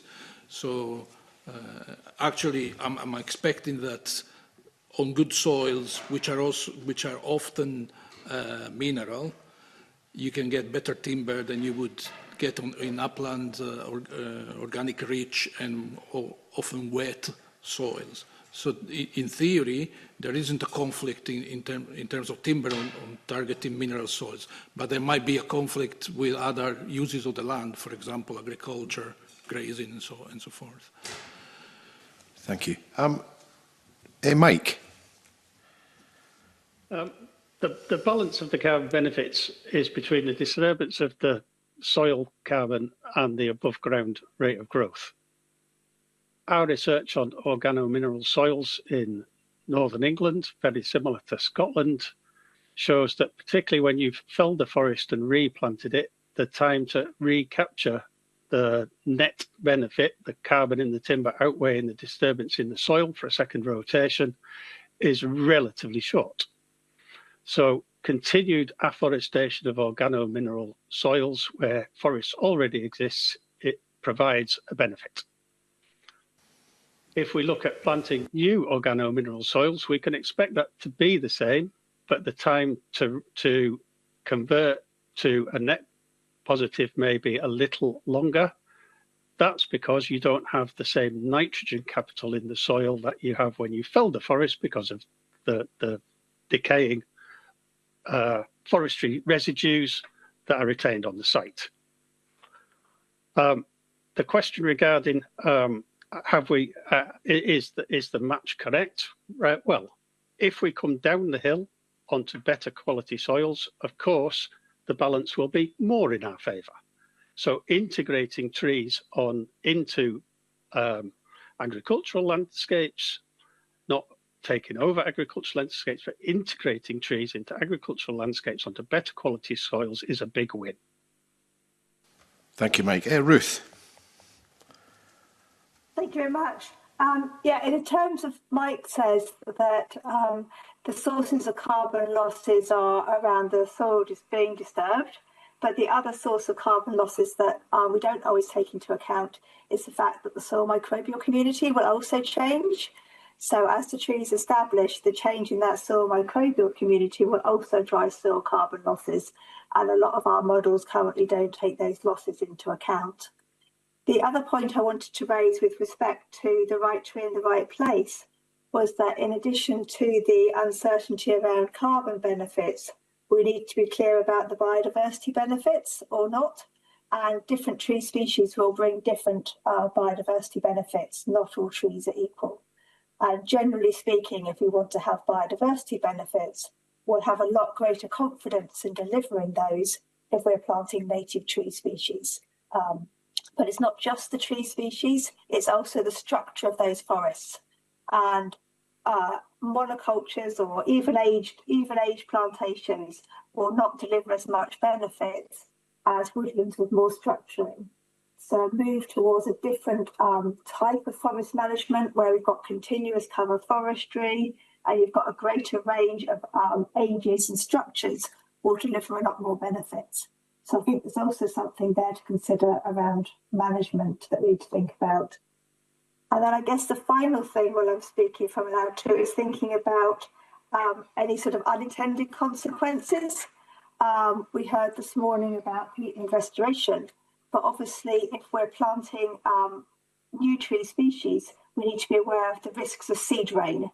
And there's a big issue at the moment of non-native conifers establishing out on some of these peatlands that we're trying to restore. So we need to take that into account as well, because we could be having conflicting objectives here, trying to increase our woodland cover, but at the same time providing a source of seed rain to establish out onto these high carbon landscapes that we're trying to restore, and having trees establishing on them is going to dry them out and reduce the carbon they store. Thank you, Ruth. Rhoda, do you have any follow-ups? No, fine with that, thanks. Thank you very much. I'll move on to a question from Ariane Burgess. Thanks very much, Convener. So we've kind of started to touch on this already, and I was going to ask a couple of questions. So really kind of what areas should be prioritised for planting from a carbon perspective? So I think we've already heard from Alessandro there that it's kind of mineral soils with arable land being one of it, or field margins. But are there any other areas that we should be prioritising? Alessandro. That depends on what point of view we are taking. So I think that the plan rightly takes a kind of multifunctional perspective rather than conceiving forest just as carbon storage. So in that case, there is quite a lot of available evidence of where to plant to maximize the benefits in terms of other things than carbon. So, for example, alleviating diffuse pollution or increasing the connectivity of existing forests or alleviating flooding risk. So the where is kind of fairly well understood. There are various studies that we can draw from. In general, these studies show that the multiple benefits tend to occur towards the lowlands rather than the uplands, although obviously that doesn't mean that the uplands shouldn't get any trees. But because many ecosystem services are actually deficient in the lowlands due to intensive use of the land, there is a lot of benefit in having riparian forests, corridors, and strategically placed woodlands in the lowlands as well as the uplands. Okay, thank you. Mike, did you want to come in? Just as an exemplar, we've worked with colleagues in James Hutton for the Greater Glasgow Authority, looking at across their net area as to where woodland could contribute to climate mitigation objectives. That looks at both native species woodlands, habitat corridors, biodiversity benefits, but also opportunities for productive forests to maximise climate mitigation. So the tools exist to do this, primarily based on ecological site classification, which is the fundamental forestry tool that ensures the right tree for the right site type. Expanding that sort of activity across the Scottish landscape would be very beneficial in looking at where the benefits for multiple outcomes could come from forestry. Thank you, Mike. Ruth. Just to say, as Mike and Alexandra have said, I think we've got a lot of the tools, but linking these through and using them in the development of the Scottish land use strategy is going to be really key, because it really boils down to spatial effects and where we're planting. Thank you. Okay. Ariane. My next question. So we've established where we should be prioritising as arable land, field margins, riparian corridors, urban fringe, as Mike has talked about around Glasgow, brownfields potentially. Does the draft climate change plan or existing policies and funding streams actually prioritise these areas? Alexandra. From a point of view of the plan, I didn't see any explicit spatial prioritization. Maybe there is some mention, but there is no detailed study in the plan. But I think the plan is a good starting point to then understand where we want to have multifunctional forests in order to fulfill the plan. I think the land use strategy sort of mandates multifunctional land use again, so perhaps the regional land use partnerships could provide the details of where exactly we can have the multifunctional forest and the multiple benefits from the point of view of both productive forest and forest that delivers other various ecosystem services. So I think that the kind of policy framework is there if we want to dig deeper and do the detailed studies to actually fulfill the objectives. Can I just come to supplement? We've heard regional land use partnerships being quoted or suggested they're the solution to a lot of these issues. Are these partnerships actually delivering anything at the moment, and as in terms of delivering policy, or I don't like the term talking shops, but that to some that's what they would appear as. They're not actually delivering anything on the ground. Excuse me, but from what I hear now is these are going to be one of the go-to organisations, groups that are going to have to deliver some of this stuff. Are they in a position to do that and the timescales that will be required? So I have to say I don't know enough in detail about the activities of all the partnerships, so I don't want to say no or yes, because I wouldn't be qualified to say. But I think that would be an obvious vehicle to deliver the plans. I noticed you smiling. I just wonder if you had a comment on that. Was that to me, Convener? Yes. Sorry. So yeah, in my limited experience of RLUPs, they are not delivering in practice and aren't really facilitating delivery on the ground. I don't think they're resourced enough. I do think we will need more localised conversations about how to approach these kind of land use trade-offs on the ground. So they're closer to the kind of issues there. And to come back to Ariane's question, I also think that some of these areas we're targeting have quite high costs to establish woodland on and have high economic competition, and therefore the funding is currently inadequate to achieve the outcomes. Thank you. Ariane. Thanks, Convener. Yeah, so actually, Alan, you've touched on what I wanted to come back in on. So around the trade-offs, right? So we want to establish woodland in some areas on these on these areas, there's potentially other land use that we could be using those areas for, and potentially other benefits. So it'd be interesting to hear about that. I know, Alessandra, when you talked earlier about planting, you were very careful to mention that we wouldn't be taking, planting on arable land. We wouldn't be moving out farming. It would be more integrated. And I think you talked really well about the multifunctional land use strategies. So something that's more integrated, rather than maybe we need to be moving away from the idea of trade-offs and actually looking at that nuanced approach of integration. Yes, so there are various studies that show how to target, including some done at Hutton. The land is available as far as we can see. In the lowlands, there would be more. It would be more a case of integrating agroforestry with the croplands, and also silvopastoral activities in grazing land. One important integration that would achieve a double target would be to integrate the woodlands with grazing and reducing the stocking rates, because reducing the sources of emissions is a very effective way to achieve reduction in greenhouse gases that are lasting in time. So that is an opportunity that the government might want to consider. The other type of integration would be in the uplands, where there are opportunities to reduce flooding risk and erosion risk with forests. So that would be, a sort of easy way to have multiple benefits. One thing that hasn't been talked about here, but it's probably worth bringing up, though, regarding the benefits and the trade-offs, is that I think an issue which is at the moment under-researched is what is the risk of fire of all these forests that we're going to plant. So if we have extra risk of fire, we have to probably take that into account.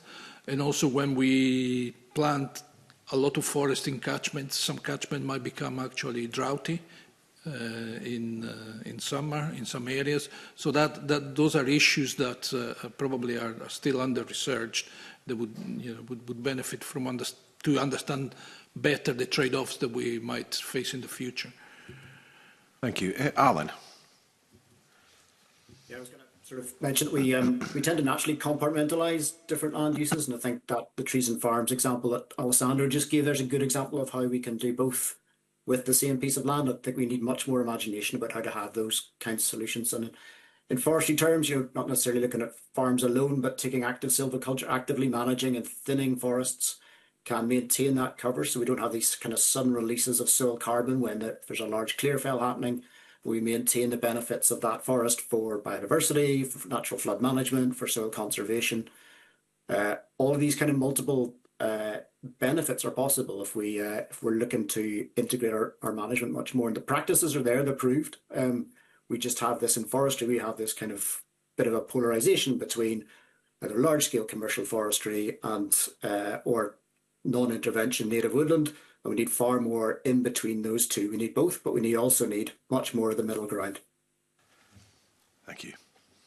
Ariane, do you have any further? Yeah, I just wanted to come back on, just because I asked that question earlier about, do the funding streams actually support what we're trying to do here? And I've had conversations where I don't have a sense that those existing policies and funding streams actually support that kind of integrated approach. Could I just hear a little bit more maybe from Alan about that? Sure, I'd agree, Ariane. I think we need to see, if we're going to see kind of continuous cover approaches, then there needs to be some upskilling in places, and there needs to be support to transition some of our existing plantation woodlands and to create new woodlands that are capable of being kind of providing that kind of long-term productive forestry that's coming with continuous cover and all the benefits of maintaining that cover, using more diverse species. The other thing that's really vital about that, and is kind of I think an absolute requirement for the future, is that creates more resilient forests. So we can have more diversity in those forests. That'll make them able to survive the climate change that's already built into the future. the pests and diseases that will bring, and the need to restore biodiversity at the same time. And if we can just make another plug, I think another thing that's again vital to the future is natural regeneration in these woodlands. That will maintain their carbon storage and their ability to sequester carbon. It'll upscale all of that, but also give us far more options for the future, both in terms of how we can manage the land for ecosystems and the biodiversity benefits they bring, but also economically. But, we can get more benefits, more local community use of smaller scale forestry and timber-based businesses if we have the landscape naturally regenerating itself, and we don't need to constantly operate at huge scale in order to turn a profit and be a viable business. Thank you. Mike. As the largest land manager on behalf of the Scottish Government, my organisation, Forest Research, has worked extensively with Scottish Forestry and Forest and Land Scotland particularly on looking at multiple objectives and the delivery of different ecosystem services. When you target this sort of approach, this was under a project called Next 100, it's still live. You can find the areas which provide you with maximum carbon sequestration.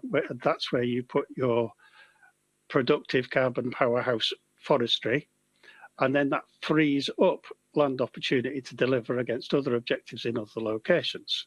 We should also note that current forestry is very well regulated in terms of the amount of individual species that can be planted in any one scheme. The targets have shifted to a better balance in recent years towards a higher broadleaf component in those schemes. And on Forest and Land Scotland land, their targets are actually more ambitious. But really it's that, as Alessandro put it, it's that spatial approach. And certainly on the National Forest Estate, that is very much in hand. That's both for existing forestry, but also new opportunities. The key constraint to forest management in Scotland is wind. And so the number of locations where existing forestry can be converted into something that's multi-structural is really quite restricted because of the wind risk. If we start with a new forestry and we have an objective for a longer term multi-structured stand with regular interventions, it becomes customized to the wind climate, so it's much more easy. But taking an existing forest stand at age 30 years and going, let's do continuous cover forestry or some other sort of forest development type, that's what we call them. This is maybe just two species in coexistence or blocky patterns, etc., etc. Really, to manage that in the existing resource is much more difficult because of the risk of failure of the existing forest due to the wind climate. Thank you, Mike. We're now going to move on to questions from Alistair Allen. Thank you, Convener. A lot of the conversation today has been about essentially the right tree in the right place and what that means. So looking at the draft climate change plan, it's factored in a 10% stretch in CO2 removals from woodland creation due to improved location, species and management of trees. Is that a fair assumption, and do you have views on its workability? So as far as I can tell, it's probably a fair assumption. Again, we come back to the fact that the plan doesn't provide a detailed spatial plan of where things can go. So there are probably opportunities to have this 10% stretch if everything is well targeted. But equally, and I see this actually in the forest grant that exists now, there is also a risk to actually negate 10% by planting in the wrong place. So, but with good spatial targeting, we can both avoid the risks and reap the rewards. Mike. Yeah, fundamentally, 10% is achievable. It's about where the land availability is. The matching of species to site is very well known. And the likelihood of diversifying the species component also provides an insurance, and that's a key component of certainly Forest and Land Scotland's policies moving forward. Thank you, Mike. And Ruth? I think my concern is that the targets are all put into hectares, and I'm worried that although potentially you might be able to get a 10% stretch, the focus will just become the focus will be on how many hectares we've planted. I've seen it happen in England with my work with DEFRA, and there's an awful lot of political effort going into how many hectares we've planted. And that's not taking account of whether it's actually delivering that carbon storage. So really the target needs to be the carbon stored, not the hectares planted. Thank you. Thank you, Alistair. Moving on to a question from Emma Roddick. Emma.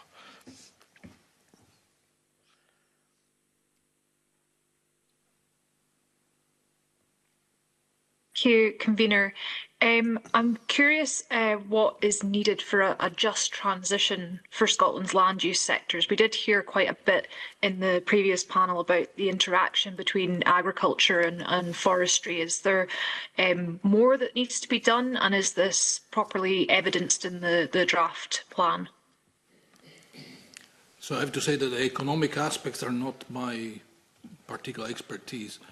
I can just generically say that clearly there needs to be adequate support of any potential losers in the transition, but I don't have a very deep perspective here. Okay, thank you. Anyone else like to come in on that? Alan?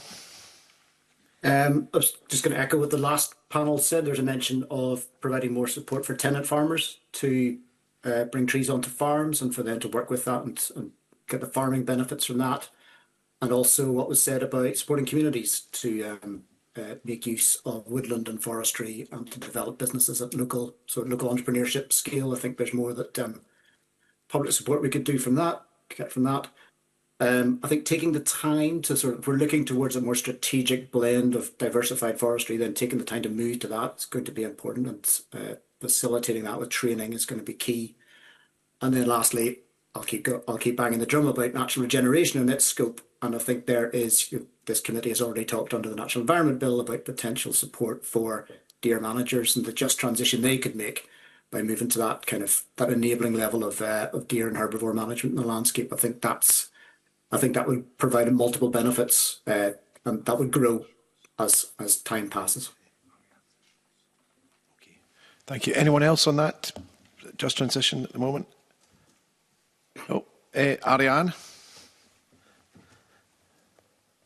Thanks, Convener. Just as Alan was talking, it struck me that it'd be good to bring in. So local authorities across Scotland, they write woodland and forestry strategies, and part of that's going to be delivering on climate. I just wonder if that's part of the just transition and how we need to make sure they're involved in the climate change plan. If anyone wants to speak to that in any way, it'd be great. I don't know enough. No. Oh, Alan? Yes, Ruth and Alessandro have talked about the need for a more spatial element in the climate change plan, and we've talked about RLUPs as well. I think adding that getting into that level of strategic forest plans by regions and using that to integrate across these different policy agendas, I think that's what's needed here, to have a more strategic approach. And Ruth?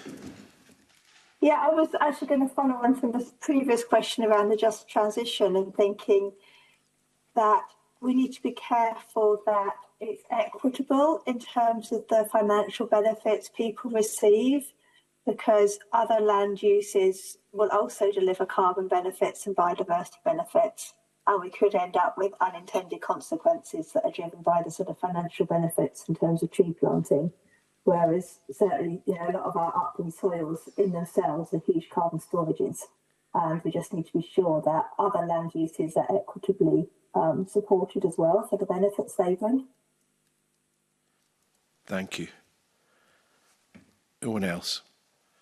And I just want to finish off a question. Again, a theme that's run through this is there needs to be more cooperation, there needs to be partnerships, whether that's land use partnerships, regional forest plans, regional forest partnerships, whatever. We have had, this is the new climate change plan, or the draft that we've got at the moment. It's taken over from a climate change plan previously.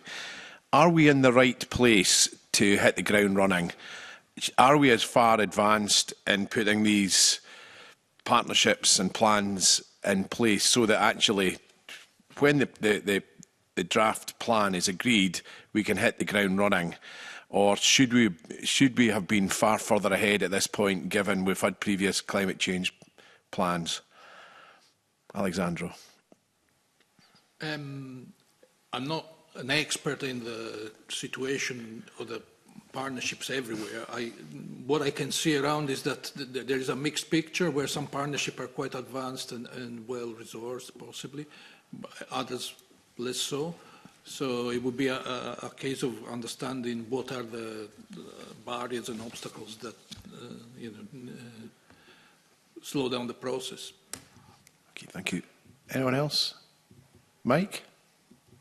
My experience working both with the Greater Glasgow authorities and also through James Hutton with Perth and Kinross is that there's some real forward thinking there, but it isn't applied across the piece.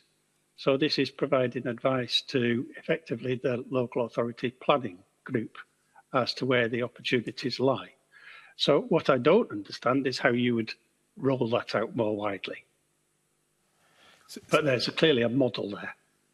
Yeah, so just another supplementary on your comment there, Mike. So some of this will have to be delivered by local authorities. Is there experience or the capacity within local authorities to help develop these plans and put them into practice? I think by engaging with the research community, we can demonstrate that there's clearly the opportunity to deliver against that ambition. Okay, thank you. Alexandro. I would agree completely with what Mike said, and I can imagine that there is a capacity building issue, but also so the engagement with the research community would be really important, and we are all making tools that try to facilitate the implementation of plans so that the capacity building is not so high. Thank you. We've got no further questions. So thank you very much for joining us this morning. Your commitment is very much appreciated, and it will help us when we put together our response to the climate change plan. So thank you. That concludes our business in public this morning. We'll now move into private session and suspend this meeting.